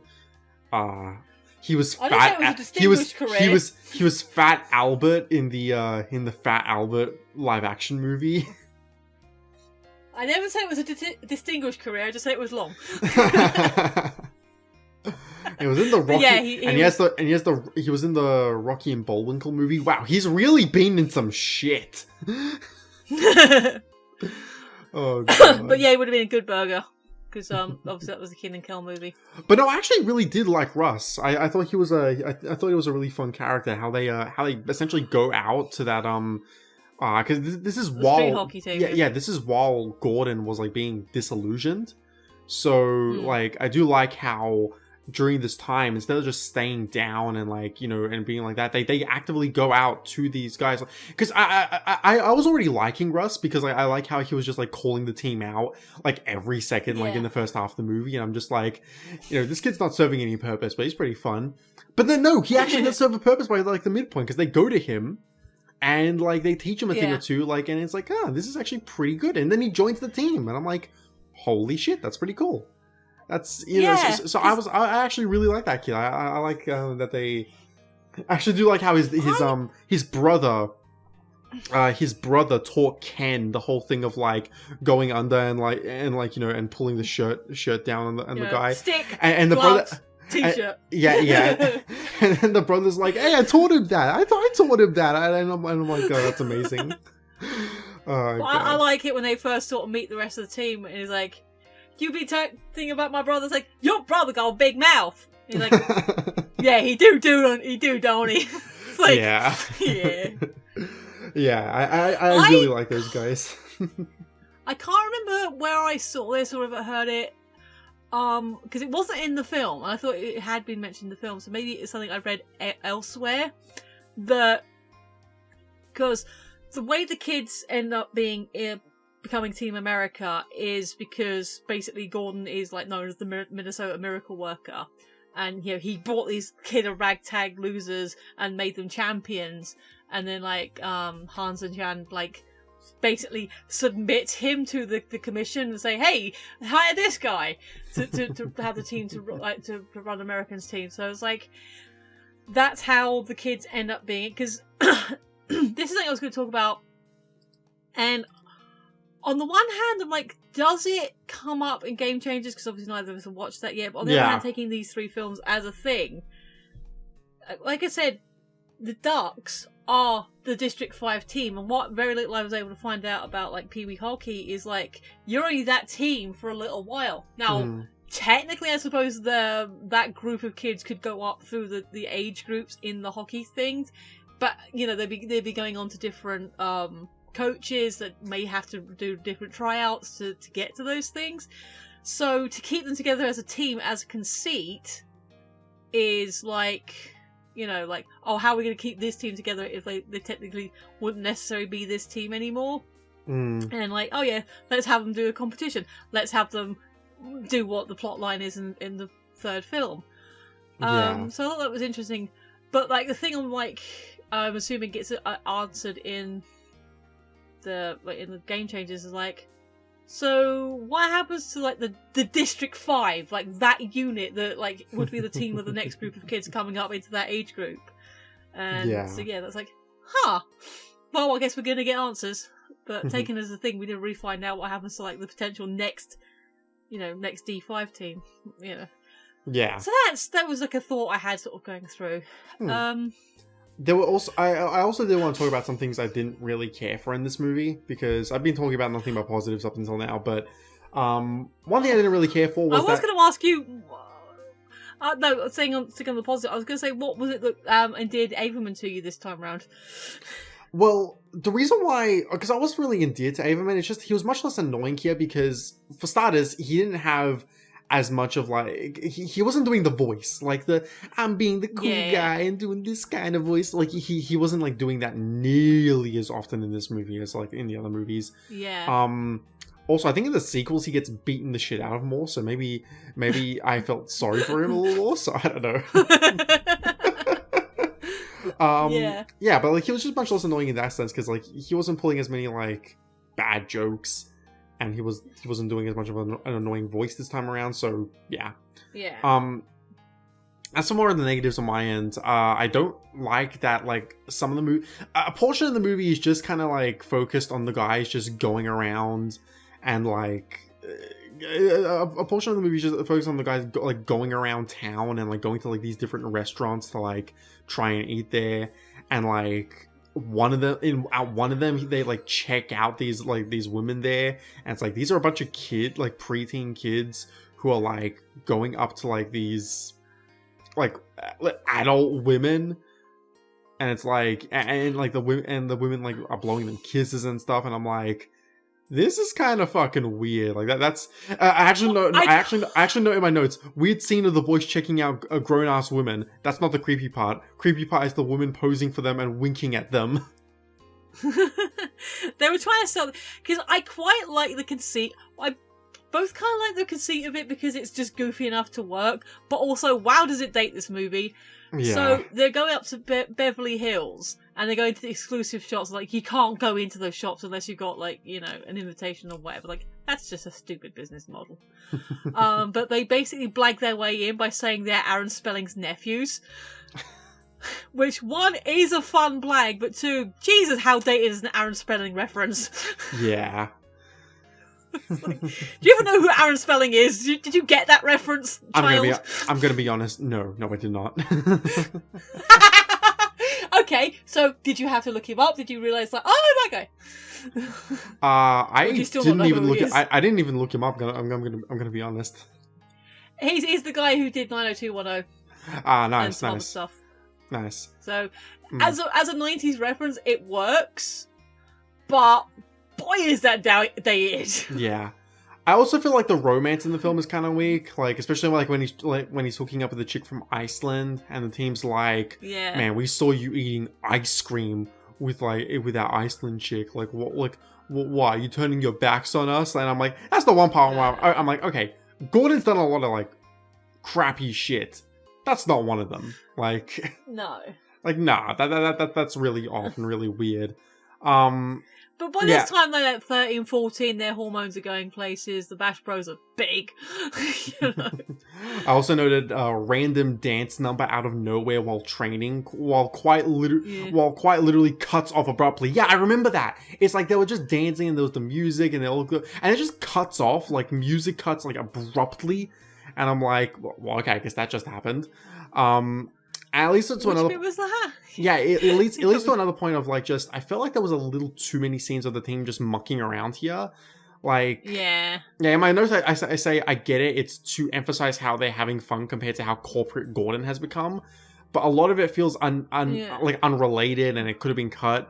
Like the scene of them pranking Avermen, or the entire section where the guys go around town looking for places to eat. Like stuff like that feel unrelated to everything. So it's like it's nothing to do with like really the main plot. So I feel like they could have cut that stuff or changed it. So yeah, those are like my negatives of the movie. But overall, it's still like a really fun movie. And the final game against Iceland is really fun. Like, I was really into it. Yeah. Because I have to wonder how much of it, because obviously they put the kids in masks. So I'm wondering how much those kids can actually skate. Because I'm assuming they can skate to a level like good enough, because you do see them street skating a lot. So they can keep themselves upright. But how much of it is them, and then how much of it do they like, because they're in masks they can like swap out some professionals, because I guess they have to use like proper hockey. I'm like, you have to be a certain height to like really go pro. I mean, that's why Gretzky's such an outlier, because he is tiny and like he's like way below the average. But like for some of the more full on scenes, you think like, did they just like swap some short hockey players in to do that stuff? The scenes are brutal. Some of the scenes are brutal. Like even like watching it, knowing how it ends, you still kind of get caught up in it. You still get the tension. It's like that's cool. Because with the first movie, because with the first movie, like of course they're gonna win. Like, well, not of course they're gonna win, because it's like at that point it's like, okay, we've learned that we don't have to win, that we can lose, but then of course they do win after all, because they already know that losing won't do anything, or like that losing like doesn't mean anything, so they don't have to lose to learn that lesson. Whereas in this movie they've already won once, so it's like, oh, will they win again? Who knows? And they do. But, I feel like in terms of the game itself, it was like, it could have gone either way. And it was like, it was really captivating, even as someone who doesn't really care about hockey all that much. I like hockey. I must admit, like, when the Winter Olympics and that are on, like, the hockey, I won't, like, look out for it. But if it's sort of like, I can't remember which one it was. I think it was Calgary. It's just a case of like, here in Australia, we don't get like hockey airing as much as like probably elsewhere. Yeah. No, but like, I think it was the Calgary games, and like, I think because the time they were broadcasting and I was channel surfing, I caught a couple of games to the point where I like picked a team. I can't even remember if they won, but I did get engaged enough that I do find it fun to watch, but not something I follow. Yeah. So, that's fair. That's, I mean, it's an opinion. You're welcome to it. That's the whole point of this thing. Yeah. But overall, I really liked D2. I thought it was a really, really fun movie. Like this is the one that honestly surprised me. I'm like halfway into it, I'm like, damn, do I really like this movie? And like by the end of it, I was like, because I was like riding on a 7 for most of it, but then the final game came in, I'm like, am I gonna give this an 8? Like, I think I am. I think that this is legitimately a really fun movie. Like, it's a really good kids movie. Like, I would have really loved this as a kid. So, yeah. I thought it was really good. I just remembered I completely distracted myself from a point I was going to make. So yeah, the Ducks come in. They become Team America. They have the scenes with the street hockey team. And they're like, hey, but we're Team America, you're just like this thing. And there's like that look they give. And I can't remember where I read, but apparently somewhere in the development or in the thing, or maybe it was a cutscene that I don't think is on my DVD, because my DVDs are very like low rent. But the idea was the street hockey team were going to be Team America before the Ducks got selected. Okay. I can't remember where I saw that. I don't know where I saw that. I don't know if that's like I don't know if that it's would, an but I don't think it is. That would make a bit of sense. Yeah, I actually think I actually wouldn't have minded if that was included. Huh. I mean, it might be a thing. It might not be. I generally can't remember. Am I remembering that right? Is that a thing that actually happened, or am I just like putting different information together? Yeah. I mean, to be thinking it quite strongly, I must have heard it somewhere. Yeah. I mean, it might have just been on an IMDb forum for all I know, but I think I saw it somewhere. Yeah. So who knows? It could be about did you know section. So yeah, like that. I think it was like an implication. It could have been a theory for all you know. Yeah, maybe. But yeah, so yeah, I did like this film. I like the the sort of like the scrappy little team from Minnesota, like them going on the big stage. Yeah, actually, I really like that. that. How we move up from like in the first movie, it was just Pee Wee hockey to like now like it's getting like on a much bigger stage. Like I actually really like that like progression, and I really love just seeing Gordon's arc of regressing as a character only to like be brought back because we know he's a good coach. And like it takes a lot to just remind him that you can do good. So yeah, I love the kids in this movie. I feel like the chemistry between them and Gordon was like much more solid. Yeah, it shocked me. I was not expecting to like be that into a Mighty Ducks movie, but yeah, I really liked it. I really liked it. Like I really liked that one. I have a feeling, and again, I haven't seen any of it yet, but I have a feeling there might be moments in Game Changers that'll make us cry. Who knows? We'll have to see for next time. But there was a thought I had that kind of kept bouncing in and out my face. So there's a scene towards the end where they became Team America, but then they decided like they got the Ducks uniforms and did that, and like they even have the commentary saying, well, there's nothing in the rules that said they can't change their uniform halfway through. It's still the same lineup. But they're doing that whole like cheering each other up scene. They're going around like, I'm Gordon Bombay and I'm from here, and I'm Dwayne and I'm from Texas, and like I'm Lewis, I'm from New York, and like but all the kids from Minnesota, did they all like say a different town? Because maybe like, aren't they all supposed to be from the same area? Like that confused me. Yeah. They're supposed to be like, I mean, because they look like they lived in a city. Like if there was like a small rural area and they were pulling kids from different villages. But that didn't look like it's even like a small town. That looked like a proper big, like, or medium-sized city. So apparently Goldberg's a filthy liar because he said that they in the first movie he said that like they'd be moving, like his family will be moving soon. Apparently that's a lie because like now they stayed. They're still in Minnesota. Yeah. Unless did they say he was moving out of Minnesota or just moving out of that town? I think out of Minnesota. Alright, because I say, well, at least that could have given him an out, because like, oh right, he's still from Minnesota, but he's moved to a different area. So technically he might have had to join a different district team, but he's still a Duck, so he can still join Team America. Yeah. But yeah, no, that's With that being said, if we're all done talking about Mighty Ducks 2, because probably not, something will come up, but for now. Yeah. Really good movie. Yeah.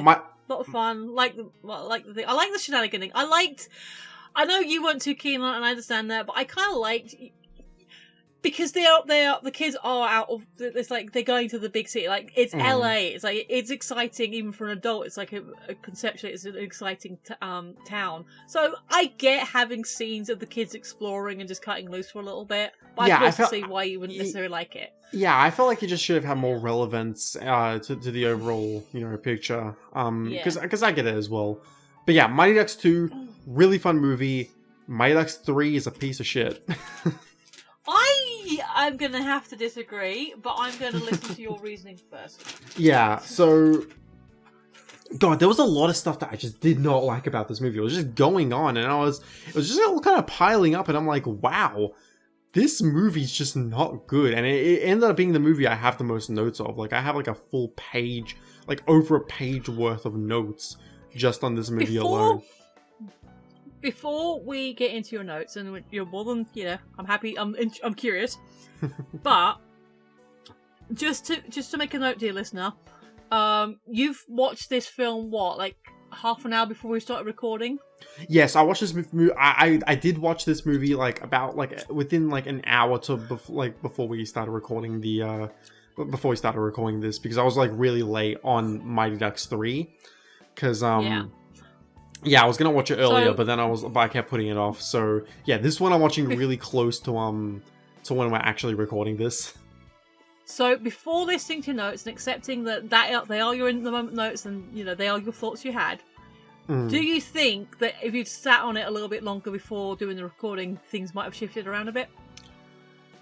Maybe, but then also in the hour in which I've seen the movie and like sitting on it a little bit and like looking online for like some, like, you know, like anything else out like that, basically looking at like what other people are saying, you know, I've only realized more things about it that I don't like.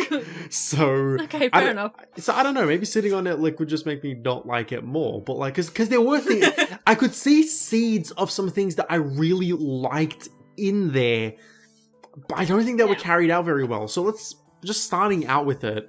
I like how my first note is just the flashback scenes in the opening credits look super choppy, like because they slowed them down, but like they look super choppy as a result. But my second note is just, bro, Emilio Estevez is not in most of this movie still gets top billing. Man, that's some bullshit. There is some real world stuff.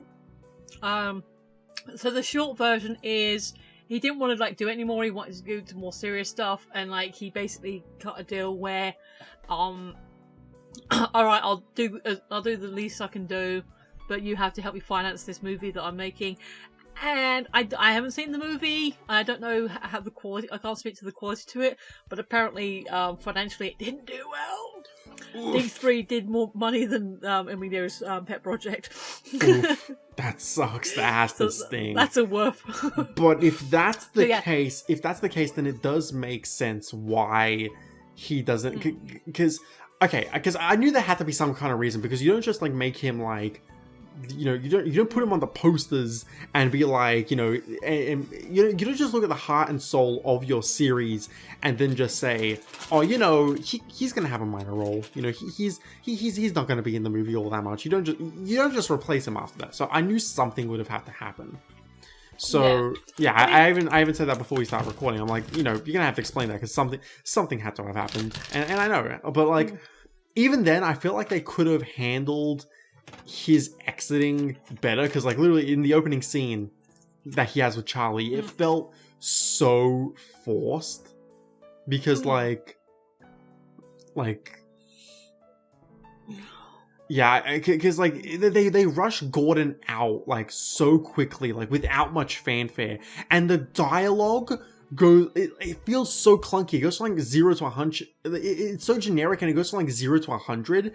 It's essentially like, no, you're the one who doesn't understand, Coach. Like, fuck you, Charlie. Like, yeah, no.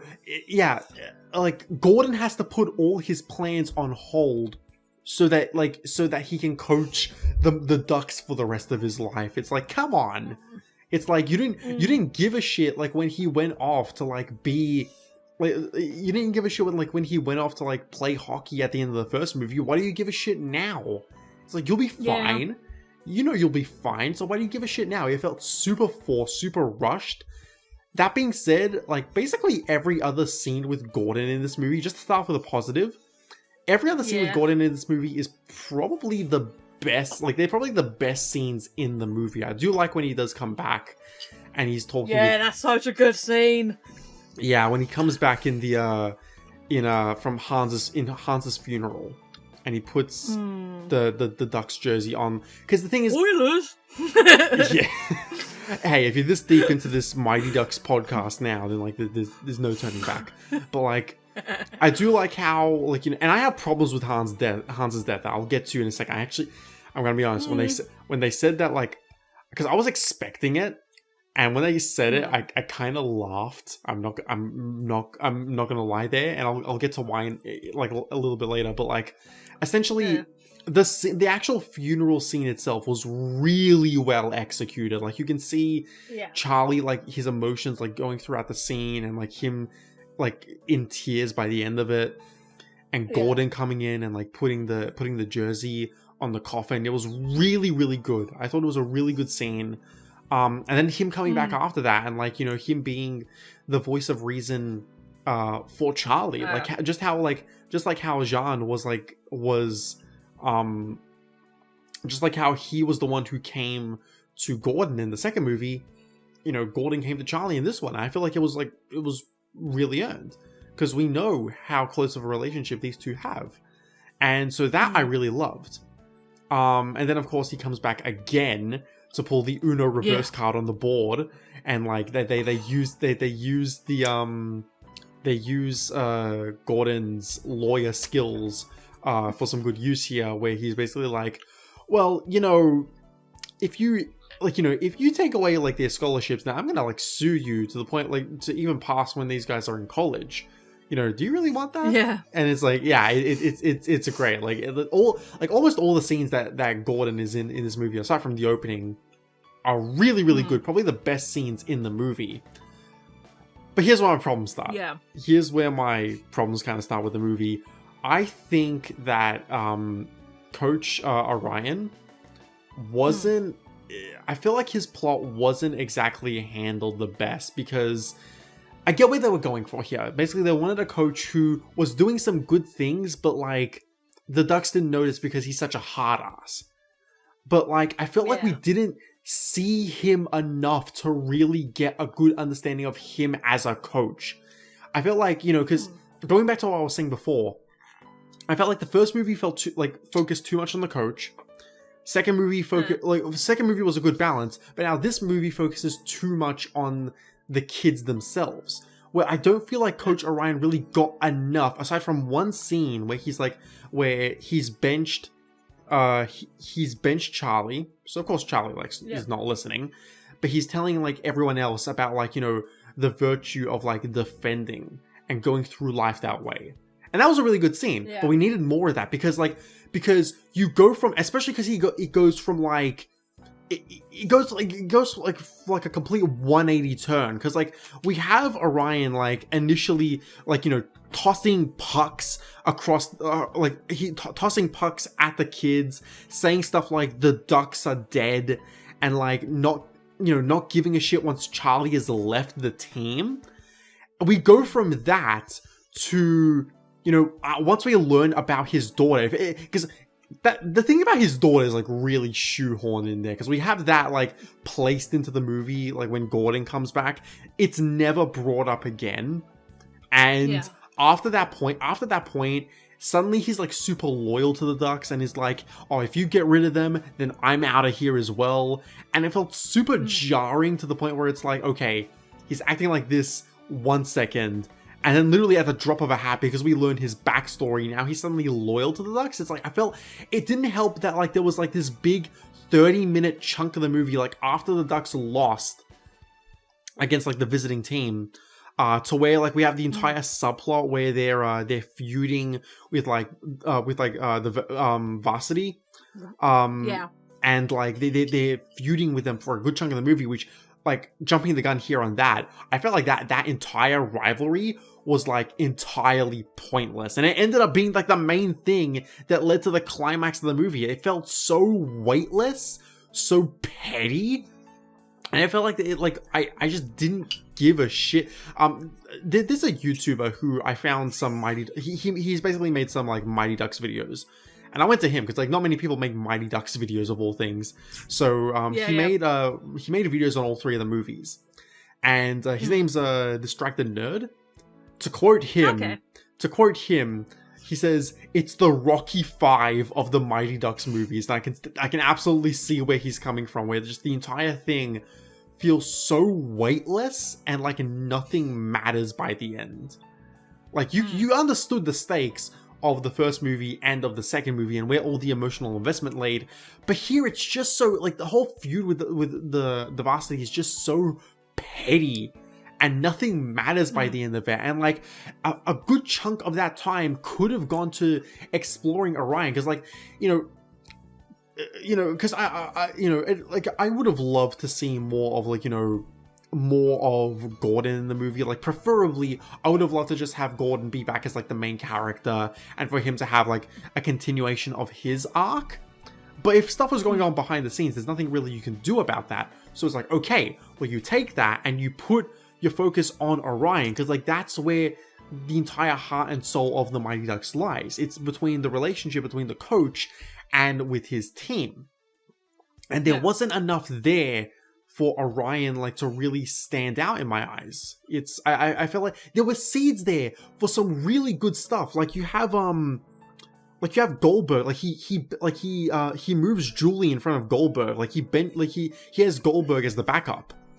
And Goldberg's like, whoa, what the fuck? And one thing I will say, Goldberg's a dick in this movie. For this movie, I think Goldberg was the one who was like, get the fuck. No, he wasn't the one. Louise was. I'll get to him in a second. Goldberg wasn't the one. I was like, whatever on Goldberg.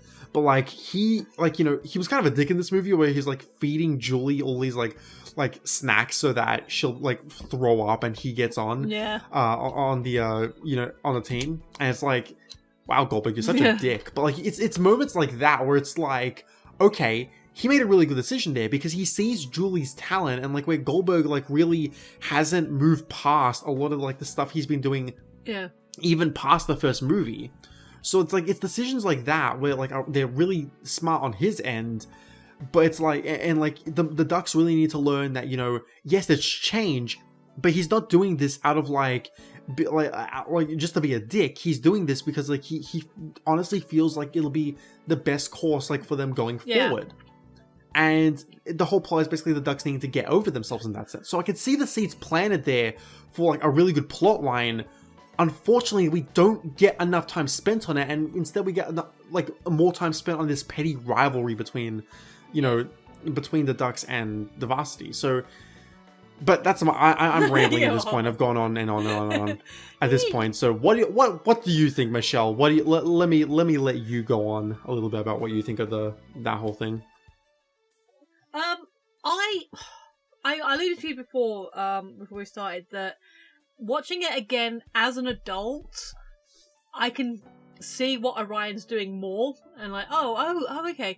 And yeah, I think forgetting all the outside stuff, that's all meta, but in universe, the Ducks needed this. They were too comfortable with Gordon. They needed to kick up their collective butts. So as a the way they wrote him out was very hand-wavy and contrived. And I didn't even know the real world stuff until like I was making up the spreadsheet. So like I didn't have that context. So it makes just on a plot thing. So for those of you who are still listening to this but haven't watched D3 for whatever reason, the main conceit of the movie is that the team gets a scholarship to this really cool school. It's the one Gordon went to. And it's kind of posh, like the entire team, both the original kids and the the Team America kids, like the new ones. Yeah, basically everyone who was in D2 comes back in this one. It's not like how from Mighty Ducks 1 to Mighty Ducks 2, how they shave half the cast. Basically, everyone who was in the second movie is in this one, except for Portman for most of it, and then he comes in randomly at the end. And I will admit, his entrance, that's an entrance is amazing. His entrance was really cool, and I was happy to see him. Like that was a really cool scene and a really nice scene. But I did have to wonder, why wasn't he in most of this movie? I don't get why you couldn't. Unless again there was a real world thing there. Probably. And I will say, you were saying about the women creeping on the boys in the second film. I think I looked it up, and I think the young actor at that point was over 18. But there is a scene where Portman gets his shirt off and like the women's are like, woo! Like, dude, he's a child. Yeah, I was gonna say. I was looking at that. He's a child. I was looking at that. I was like, what the fuck? Like, he's a literal child. Although I will admit, I was kind of like still reeling from what had happened just before that, where like Portman just sends the fucking guy flying through the glass, and I lost it because I was like, what the fuck? He's just so strong. He just like fucking crashed him through the glass, and that sent me. I was just like, holy shit. As someone who is closer in age to Portman's apparent age, this movie, still an adult. Sorry, what Michelle, did you think of him? Like, sorry, Michelle. Like, before you go on that point, I was just like, there's some moments in this movie that I think are like maybe like unintentionally funny. Like the whole chase scene with Charlie going after Goldberg was like just hilariously funny for me, especially when Goldberg just says like, this car's Charlie. Like, I don't know why that got me laughing, but like it was just like that was a fun re-intro scene, because I found that interesting, because I think the school might be half bored So, like, the kids that are from out of town board, but the ones that are local don't have to. Yeah. I also just it was just also a chance for Charlie to show his 360 no scope parkour moves, just jumping over the car. To be honest, if you can do it, why not? Yeah. Because I did like that. Like, so you got the new kids. Sorry, just colloquially lump them in for a second. You got the new kids already in the auditorium, and then the original kids. You know, they have their getting the band back together moment with this big chase scene, which I found a lot of fun. Yeah, I thought it was pretty fun as well. Although, as an adult, skating through the mall, there's a bit of a cringe there, but but you know, it was a fun sequence, and like you got the kids like, and now we introduce this a new team like to help bring this wonderful elite school to greater heights of glory. The Mighty Ducks crash straight in the backstage of the auditorium. I was like, that was dumb. Yeah, but like I do think it was a good introduction. It's like, thinking of things I liked about the movie, it was that introduction. There were some pretty funny moments here and there. Bless the Bash Brothers. They were really fun when they came back in full force. All of Gordon's stuff was pretty good. So it has its good points, I will admit. Like, it's not a horrible movie by any means. I wasn't sitting there and being like, oh, man, fuck this movie, this is so bad. But no, I was more like, damn, this is stupid. It's like, one part I didn't like in particular was how they took Banks off of the Ducks, and like Orion took him off the Ducks and put him with Varsity, which initially it's like, okay, whatever, but like then they start using it to like turn Charlie on Banks, and like I'm like, okay, that's pretty fucking stupid. I wish they really hadn't done that, especially because I felt like we moved past this. That's another thing. Because it's like, it felt like a lot of the kids in this movie were just going through character regression. Like, apparently Luis, like, suddenly doesn't know how to stop again. And, like, and Goldberg is like being, like, a puss again while being a goalie.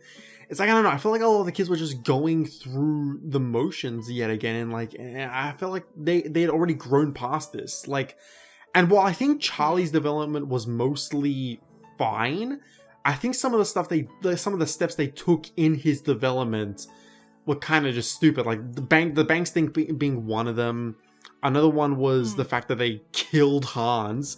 Yeah, they brought Hans back in this movie just to kill him. And I called it when during his final scene. I called it, but I wasn't expecting them to just like toss it out there and have him die like off screen, and to use it as a reason why Charlie should go back to the team, because he leaves and then he goes back, and they use fucking Hans as like ammo to have him go back to the team. And I'm sorry, I just kind of laughed.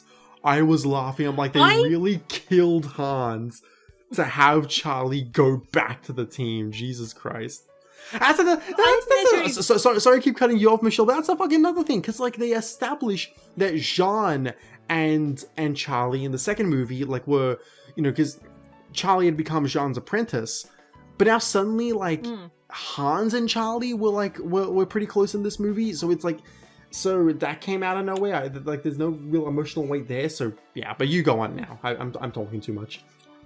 No, I'd say that moment, because obviously I've seen the film before, and maybe I missed it or didn't catch it, but when he says goodbye, Charlie, and knowing what happens next, I'm like, oh. I caught it from the moment he started coughing. I'm like, oh, he's gonna die, isn't he?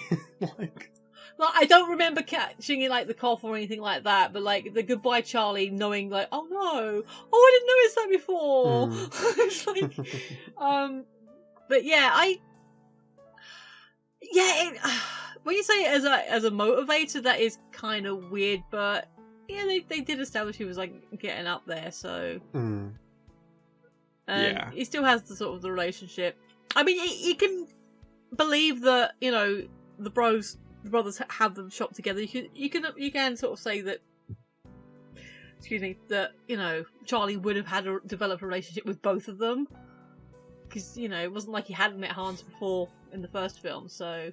Yeah. I don't have a problem with him, like, being friends with both of them, as, like, having seen both of them as mental, like, you know, like, oh, hey, yeah, like, well, Jan's got to go somewhere, but, you know, hey, I'm still here, and we still got good bants, so... Yeah. I don't know, I just don't think... I think it's one of those things... Like, the funeral was executed pretty well, but, like, I think just the lead into his death just did not work very well, especially, like, you know, because they just pulled it up out of nowhere, just like at an opportune time, just so that they could use it as ammo for Charlie's development, which in of itself I think is fine. I think Charlie's development in this movie and learning not to be like learning to be like a stubborn prick is a good one. But I feel like a lot of that it should be tied with his relationship with Orion. Because because Orion just didn't get much in the movie itself, like there was a solid half an hour where he was a non-present, like while the Ducks were just like, you know, feuding with the Varsity, where it's like, you know, I felt like because it's so tied to Orion, it just didn't connect with me, especially, and also like Charlie has some of the cheesiest lines in this movie too. Like there's a point earlier, like there's a point where, like, you know, he's like, oh, they want lunch, well, we'll give him lunch, and he walks back and he's like, let's go, boys. Like, damn, Charlie, trying to be a gangster there, like what the hell. It's he has some of the cheesiest lines in this movie, so. But his arc is fine. I think Charlie is fine in the movie. It's just a lot of the steps they take in his development I don't think are good. Like the opening scene with Gordon where like they break it off with him. The whole Banks subplot, which I think is a waste of Banks after what they did with Banks in the second movie. Killing Hans just for it. Which I don't mind them killing Hans. It's just that the way they did it was, I think, badly executed until the funeral. And then, of course, it's so tied with Orion that I just don't think it worked as well as it could have. Also, something I noticed like later on in the movie, it's like, wait a minute, hold on, didn't Charlie want to be more of like... Didn't he want to be more of like a coach? Why is he suddenly like a player again? It's like, you know... Yeah, it's like, what happened there? And they don't touch on it. No, I kind of picked up on that, but like... I picked up on it because I'd watching them like one after the other. I think with a couple of years in between, you know, because watching them spread out, I had forgotten that part. So maybe it was just like nobody bothered to look at the second movie or something. Yeah, or they just forgot. I did enjoy the sequences. So like, you know, obviously Charlie's having a rough time because Charlie's having a bit of a tooth problem, and I'm gonna. And maybe this is going to be me being a little bit dismissive, but I am willing to hand-wave some of that as being teenage angst. And him just, like, still sort of reassessing his place in the world. I can get that, but like, I don't know. It's like, I still felt like it was a little bit I didn't say I liked it. Yeah. I was just saying, you could say, well, you know, but I did like the scenes with him and Fulton. So he's having a bad time. Fulton's not sure he's finding his sort of place because he even like when he was with the team, he sort of still felt. I did like that. I actually did like that scene between Charlie and Fulton, where it's like where Fulton was like, I don't know if I want to play hockey my entire life, and I'm like, that's a really good scene. Like, there's some good scenes in here. There's some really good scenes in here that keep this from being like lower than a 3. I'm jumping back and forth between a 3 and a 4, and I'm trying to determine what would be more applicable, because the more I think about it, the more problems I find with this movie. But there is some really good stuff in here. It's just not backed by enough story there to really matter in the long run. So I think that's my problem. There's just not enough, and there's too much waffling on this plot line with the Varsity that just doesn't hold any weight to it. It's, you know, and something I will say that some of the stuff with the Varsity, like, they made them deliberately jerky, like the stuff with the because I was doing the maths, like how much the bill was, and like for a surf and turf, like at least three or four courses and the big cake, there was like what 20-30 kids there. That wasn't an unreasonable build. I think that breaks down to like $20 or $30 a head. Yeah. It's just a lot in one go. Yeah. Yeah, and some of those scenes were like kind of fun, but like overall, it's just one of those things where it's like I feel like it was a lot of time wasted on stuff that could have otherwise been done in the meantime. Also the orchestral music that plays when the varsity like are dominating in the games is ridiculously stupid, and I love it. Like, okay, so I had a thought, like, why were the band wearing sunglasses indoors? Like, I know you can get glare off of the ice, but like, no. Like, was that an aesthetic? Was that a thing? I didn't get that. Like, how can you read sheet music with shades that dark when you're indoors? Don't you know that wearing like sunglasses indoors is the cool thing to do? Not when you're trying to read sheet music. I also gotta say it's really in this movie where I kind of realized that like the Mighty Ducks. I actually do love the Mighty Ducks theme. Like it's over the course of these movies, like I kind of realized like how much more it was like getting stuck in my head, especially like at the end of the movie where they all come united again, and they wear their wear their colors and their jerseys, and it's like dun, dun, dun, dun, dun, dun, dun, dun, dun, and it's like, damn, I'm actually into this. Holy shit. Even with the bare bones plot, yeah. Okay, so this is a really stupid question. But when they kept saying Orion before you read the credits, did you think it was like Orion, like the Irish spelling? I don't know, because from when it's spelled like the constellation. Yeah. I don't know. And I noticed you put that in your notes. That's the spelling you have in your notes. But it's like every time, even though I'm like, oh, it's Orion as in like the star constellation, not Orion as in like apostrophe RIN. Like. Huh. I mean, every time I was like, I forget how it's from like. But I liked Orion. Like I said, I thought it was fine. Like, I thought it was fine. I just wanted more of him. Is the thing. Yeah, I think I appreciate him more. Like I said, as rewatching it again as an adult, I like seeing like, oh no, he is trying to help them. I like the picking up the trash sequence. I thought that was really cool. Because it's an interesting technique, and he does look out for them. Like, because you said he like doesn't seem to care until like no, he does care, but he's like, no, stay away from varsity. You concentrate on what you're doing. And he does make a comment like, if they don't win, like he's like, that's a joke, right? I'm not sure what point that comes in, but like he does call out some of the bullshit beforehand. Yeah, I did like the thing where it's like, hey, if we get rid of them, you can pick your own team. It's like, I have picked my team. I'm like, oh yes, fucking yay! I like that moment.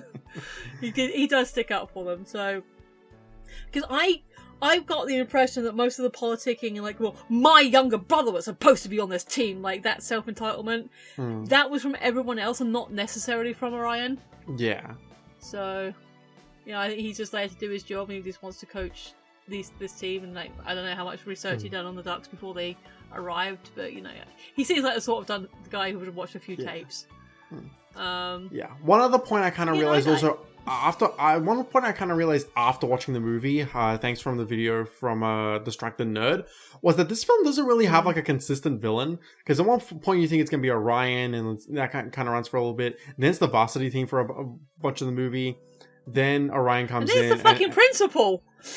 And then the whole board, but then they bring the whole board into it, and how they're going to take away their scholarships, but then they're taken care of, and then suddenly the varsity are like the villains at the end as well. Like, I feel like the first and second movie have like clear cut, like, okay, these are the bad guys, here are the antagonists, and let's leave you just wanted to see these guys like get their shit kicked in, and I guess that's what they were going for with varsity, with them being like with them being snobs, but like at the same time, again, it just holds no weight because it's a petty feud, and like I felt like before in the other two movies, it held a little bit more weight because like it tied a little bit more into like how these kids and how Gordon thought, and like it tied more into their actual character, whereas here it was more like it didn't really hold like much of any like consequences, or like there was no reason to care about the actual final game itself. So yeah, you know, I can understand why you'd be into it, but it's at the same time it's just not something I really gave a shit about by the end. just trying to see. Just trying to see. It's like, but on the whole, like the whole thing with the finale and the with the board and everything. Like, did they like? Someone must have done some homework on this team to bring them in. Like, you could argue that some of it's just PR, but someone must have done some homework. Who forgot that their coach is a lawyer who hasn't lost? Like I said, he was never disbarred. I mean, then again, these numbnuts are the same ones who are like, oh well, they lost one hockey game. Well, I guess that's enough to like just take away their scholarships. It's I love that. So that's what I was saying. Like saying about Fulton, like he has that scene earlier on. It's like, I don't know if I want to play hockey my whole life. And then Gordon comes in and gives this great speech about going to college, and these kids can be anything they want because I went to school here. And this is me now. I was like, yeah, Fulton grew up to be a lawyer. It all came full circle. Yeah, all comes full circle. Yeah, it's... Oh, and I also forgot. Okay, so let's get back to this. So it's like, again, first movie, it was Averman, who I just didn't want to be there. And second movie was Dwayne. Who in this movie, Dwayne was a little better. But like, in this movie, it was fucking Louise, who I thought was kind of a creep in this moment, in this movie, where he keeps trying to hit on the girls, like that one varsity member's like girlfriend, and he's like sneaking under the table, and like he's looking at the freaking girl's thighs, and he looks directly at the camera and nods, and I'm like, okay, get out of here, please. I don't know if this is just like, cause I think I had noticed before, and I don't know if this is a common thing, but the head cheerleader's pendant is a bullhorn, and I thought that's actually kind of cute. Oh my god! It's not a full bullhorn, but like the little megaphone thing. I thought that's cute for the head cheerleader, the person who's supposed to be going around like leading the cheer and getting everyone G'd up, to have the little little megaphone pendant. I thought that's cute. Like I don't know if that's a common thing. Like a lot of head cheerleaders have that as a motif, but it's the first time I noticed it. I was like, oh, I like that. I also love one of my last notes here. It's like, all right, Charlie had a love interest. Well, that went nowhere, and it does fucking go nowhere. It adds nothing to Charlie's entire like character in this movie. It just goes nowhere, and is just there to say, hey, Charlie has a love interest now. He's into girls. Puberty, woo. I mean, I liked her, but also she was a little bit right on. Like, he's like, I'm for all this and against all. As much as I hate this term and the way it's been used and abused, she's kind of woke. Yeah. Yeah. Then there was also, I mentioned how in the first movie how there was like the speed up effect. This movie uses way too much sound effects. Holy fuck. Like, they overuse the sound effects in this movie, and I'm like, Jesus Christ, like, could you knock it off for 1 second? And like, I mean, it wasn't so bad, but then there was also like a moment where like they were dubbing over, like they were dubbing over like Julie, because they were making a whole joke about how she was just standing there at the goal and she's bored because everyone else is at the other side of the court, and like they're getting all the goals in, and like you can clearly tell that they dubbed over, like they had her dub over, like, you know, her in that scene, because her mouth was barely moving and her audio was playing. It's like they were dubbing, like, and at one point they had Goldberg go up to her and talk just fine. So I don't know why with Julie it was just like that they had to like dub over her. But yeah, just weird thing I want to point out, you know. But yeah, I didn't hate. I can see. Now you've sort of explained your case, I can see some of your points. I can see where you like, oh, but this is a bit odd, and I'm not sure about this part and all that. I still kind of like it. I still think it's fun. I think it does sort of wrap up this team story quite well. Yeah, there are things to like about it. I want to be generous and give it a 4, but I think I am going to stick with the 3 just because the more I think about it, the more I'm like, oh, that didn't work. Oh, well, that kind of worked. But then that had like all this baggage around. It's really Charlie's thing. It's really Charlie's whole story that makes me want to like boost it up and be like, oh, you know, it's you know, it has merit. But then like with Charlie's story, like they came so many steps, like, you know, like relegating Banks to the varsity team, which did nothing but like backtrack on their characters, and they killed Hans, which felt super forced. There was the opening scene, which felt super forced, and then like because they didn't really spend all that time on Orion, I didn't really end up caring about Charlie's story all that much. So unfortunately, I think I'm gonna have to give it a 3 out of 10. I didn't really like this one. There were good scenes in there, and I could see the inklings of a really good follow up that didn't necessarily need to have Emilio Estevez come back as Gordon. You know, you didn't need Gordon to make this a good movie, which I do think it was kind of scummy to like plaster him all over the posters for this movie, give him top billing, and be like, you know, hey, it's another Mighty Ducks movie with Emilio Estevez coming back, and it's like, oh, well, actually, he's only in it for like 5 to 10 minutes, but but aside from that, this was before people worked out Disney was evil. I'm the mascot of an evil corporation. So, oh boy. He says now, like he says before the fucking Simpsons actually became a part of that evil corporation, but anyway, you didn't need Gordon to make this a good sequel. I just also think they didn't take the right steps in making it one, and it's definitely my least favorite of the trilogy. I'd say, you know, Mighty Ducks 3 absolutely goes at the bottom, then the first one, and then the second one. I feel like it's such drastic like differences between all the movies, because the first one I think is decent. It's a classic. It's, you know, the archetype for this story, but it's also like, you know, it also I think could have used with like, you know, more interaction with the kids and Gordon, even though it wasn't bad. You know, it was serviceable, but, you know, there could have been more. But Gordon's story was really good. Second movie, I think, was really good. That was a great movie. And I felt like it took everything that worked about the first movie and fixed the things that didn't exactly work. And then the third movie, I felt like just kind of regressed, and like just kind of regressed everything, and like all the characters felt like they were like relegated back to like how they were originally. And it's like, I don't know. The third movie, I think, you know, was just a sharp decline. But, you know, and again, not because of Gordon, because he wasn't in the movie, because you could have done some really good stuff with Orion. The seeds were there and planted to do some good stuff, and there are some good scenes, as we have pointed out. But like, I just feel like they didn't go all the way with it. What about you, Michelle? Like I said, I have a lot of nostalgia when it comes to these films. I've seen them a couple of times. I do enjoy them.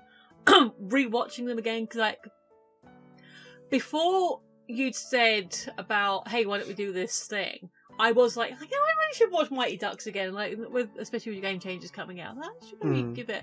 And you said, hey, let's do a thing. And like, all right, cool. And that gives me an excuse to watch them. Although I think I did one the same weekend. For me, it was basically like I said. For me, it's basically like I saw the first movie, and then like 2-3 nights later, I saw the second, and then it took me like a good like week and a half now to actually sit down and watch the third one, which again we saw. I saw like about an hour before we sat down to record it to record this episode.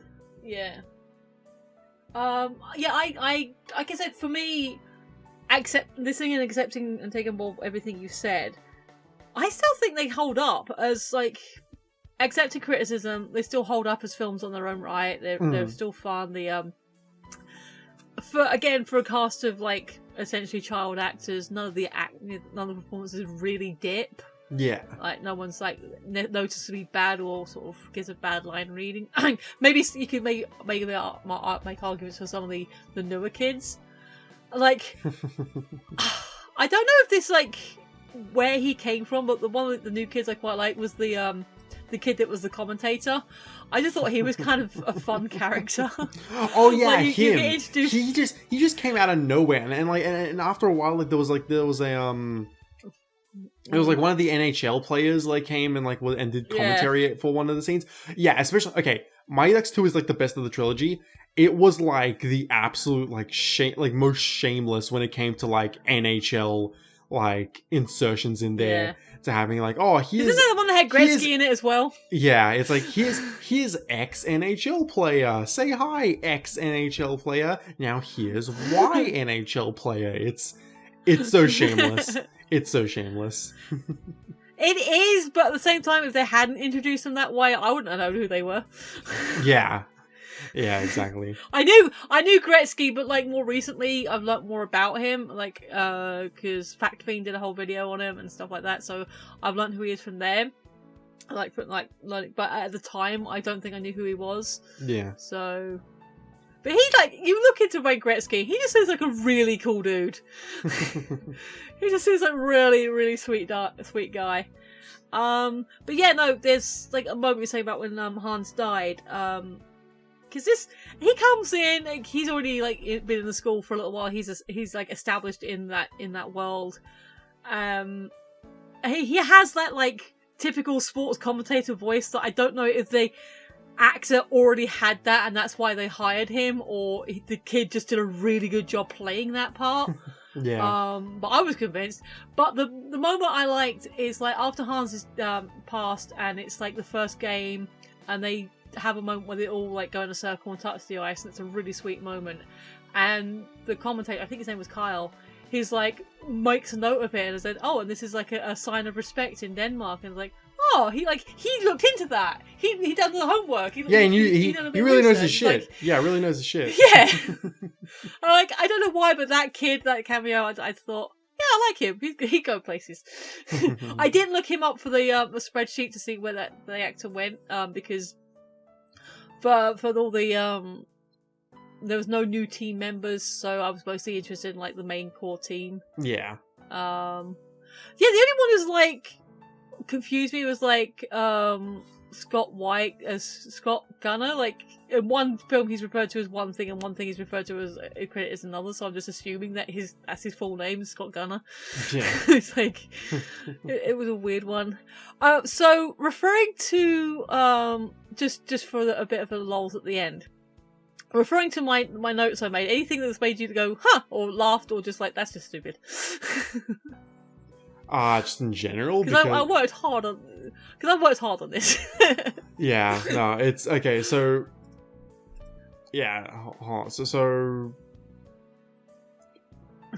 yeah, just looking at your spreadsheet, which, yeah, okay, so we've been referencing the spreadsheet this entire time. Basically, Michelle made a spreadsheet about like the actors, the characters, and like what films they're in, and just had like all these funny notes. Yeah, I was completely surprised about like, you know, the whole Foggy Nelson thing, how Fulton went on to play Foggy in Daredevil. Yeah. Yeah, there was only one other credit to Tammy. Yeah. To her name as an actress. Yeah, there's... Wait, what? Hold on. Yeah. John... he died in 2009. Oh, that's sad. Yeah, but he's had a long career. I actually knew him more from, like, he was in a couple of X-Files. So I gotta watch more of X-Files as well. Yeah. You can watch it on Disney now! It's on this. Yeah, X-Files is on fucking Disney Plus now in Australia and the UK. Yeah, part of Star. So if you haven't got Star, sorry. Yeah. But given how much we usually get SOL'd on stuff like that, screw you. Definitely something to cover later on in the Backslog. Wow, yeah, that'd be fun. Yeah. But yeah, I just put Gordon Bombay small, nice smile, further career, duh. Yeah. But yeah, Mighty Ducks. These were some. Yeah, but okay, you go ahead first. No, I'm gonna say I don't get how controversial this is. Emilio Estevez's hotter than Charlie Sheen. Yeah, but the Mighty Ducks movies are really fun. I had a real good time, going back to these movies. Yes, I've actually secretly watched these movies before this podcast. No, I had a fun time like going into these movies for the first time and like really really seeing why I've been missing out, because I didn't think I was missing out much with these movies. I guess I wasn't, but they were fun regardless, and I now have like a new underrated gem with Mighty Ducks 2, so that's fun. Yeah. With Mighty Ducks 2, like if I ever see that on TV, which is unlikely, but if I ever see it on TV, then it could be one of those situations where I'll just legit just sit down and watch the rest of the movie, because like it's legitimately a really fun movie. You say that, but I have noticed a trend, not just like this, but like as a weird general trend, I see sequels randomly on TV more than the original movies. Yeah. Why is that? Why is it always a sequel? I don't know. Maybe it's because less people talk about the sequel. Who knows? And they just want to get more exposure. Like any sequel, like Back to the Future, do we see 2 and 3 on TV? Very rarely get 1. Oh, we get all 3 of the movies like pretty regularly. Like I know they just played them like the other about a week or 2 ago. They were doing like every single Saturday they played a Back to the Future movie. Which cool. Because I saw that. I saw that and I was like, oh, Back to the Future Part 2. I guess I'll just watch a bit of this. And then I was like, it's now an hour and a half later, and I've just sat here and watched the entire movie. Yes, it's a good film. I love the Back to the Future trilogy. Definitely something else we got to cover. Yeah. Although in that case we've both seen the movies, so like it would just be rewatching a million times. Also, I've already done a review on them on my channel. I'll put the link in my doobly-doo. Yeah. But so I guess the same question I asked before, but for the whole thing, anything that like really surprised you, like aside from like, oh, this is better than I thought it would be. But is there anything else that like, oh, wow, that's a thing. That's cool. Well,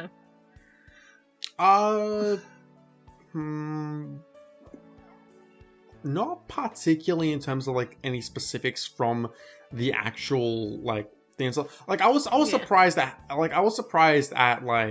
I guess I don't know. Like I guess in the second movie I was more surprised at how I guess just to draw back to the School of Rock comparison, like very School of Rocky it was in terms of in terms of Gordon really sitting down and talking to his team individually, but. Yeah, I don't know. Like in terms of specifics, I guess also the first movie in terms of like how it had a kind of an edge in the earlier parts. But yeah, otherwise nothing particularly. They're sports movies. They laid the groundwork for other sports movies to come, especially by Disney themselves. Yeah. Sorry, when you listen back to the recording, you're gonna hear me say keep talking. I done a goof and accidentally booted myself from the call. Oofed.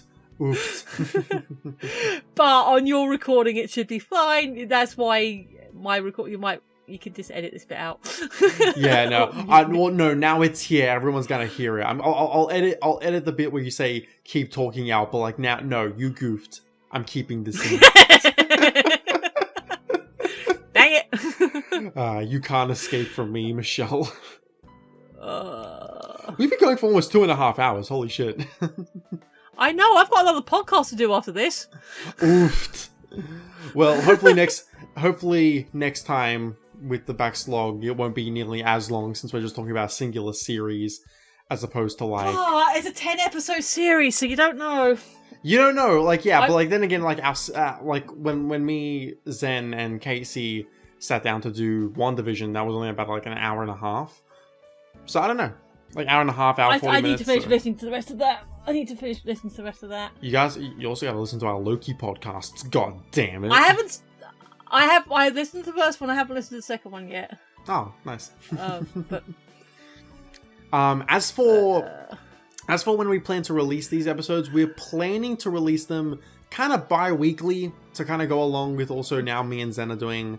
Me and Zen are doing Phasing Forward every 2 weeks because of her schedule. So but with this series, it's a little bit more loose since we're not tied to like an MCU scheduling, for example. But Yeah. for this series, we're gonna try aim for every 2 weeks. But if we have to push back a week, we push back a week. You know, it doesn't matter. We can be loose on this series, but we are gonna aim for once every 2 weeks. But yeah, especially since like we're looking at some series, like I said, Game Changers, like 10, 11 episodes, but we already kind of half joked about X-Files. That's 10 series in the original plus like another couple of series. Well, with stuff movies. like with stuff like X-Files, I think we'd be going like per season. Yeah. So, but even then, it's still 24 episodes on average. It's still a lot. Well, okay. To be fair, we're not going to go like episode by episode and discuss our thoughts on like every single like episode, but you know. Yeah, I mean, you could. I think. Like there's a website you can like the total running time of, and you can like plug in a particular show or series, and it'll like tell you how long the running time is. Like if you watched it end to end without breaks. Yeah. And I think X-Files comes up like a couple of 100 hours. Yeah, if you're planning a marathon. Yeah. I mean, I probably will rewatch them all anyway because I do enjoy them, but I'm a big enough fan, and I've watched them like enough times to probably go off memory for most of it. Like, I'll just put like an episode list in front of me. Yeah. You might need to actually sit and watch it if you haven't seen them all properly. So, have fun with that. But yeah, we've got a few other ones. Like I said, we've got the Disney Afternoon stuff. Yeah, we have everything Disney Afternoon related on there. For those, we'll just, because I know that Disney Afternoon shows are technically split like in individual seasons. Like I know Darkwing Duck has like 3 seasons or whatever. But for those, I think we'll just do the entire show in one episode. So yeah.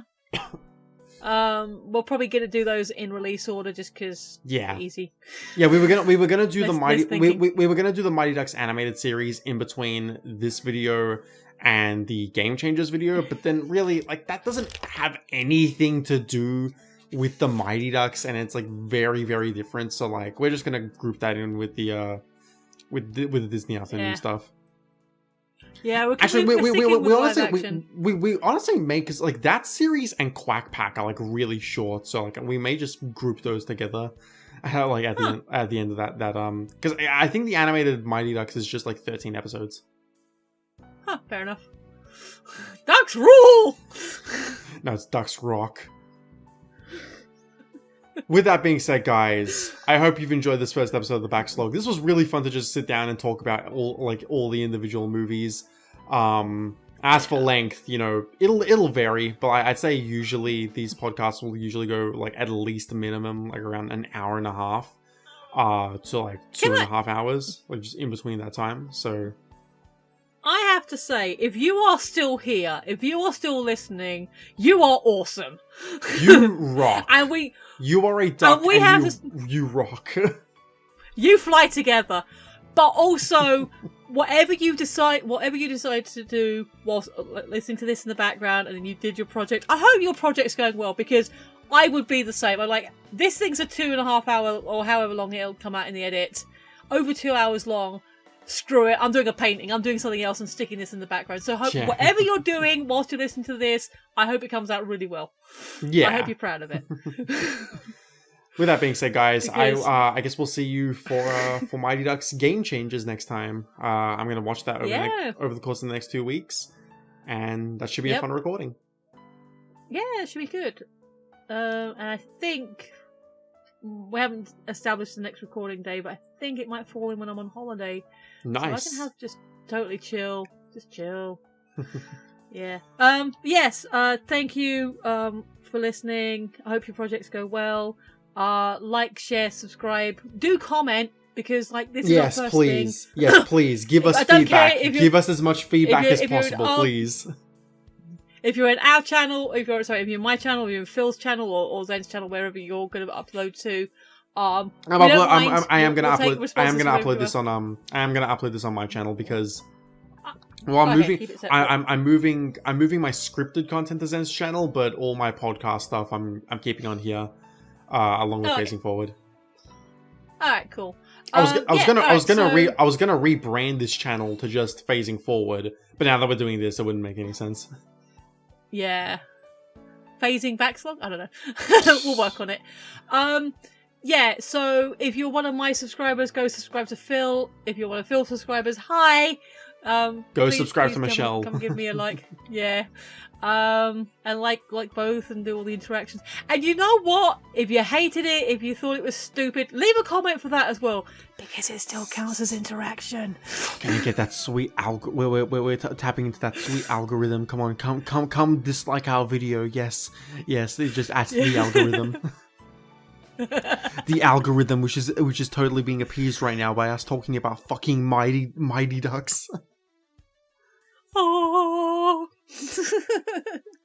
But we are definitely entering waffle mode now, so I'm gonna say, yeah, we very much are. I've been Michelle. If you've been listening, thank you. You're awesome. I've been Michelle, and with that being said, my name is Philip, and we will catch you guys on the next video. Take care, everyone. Bye bye.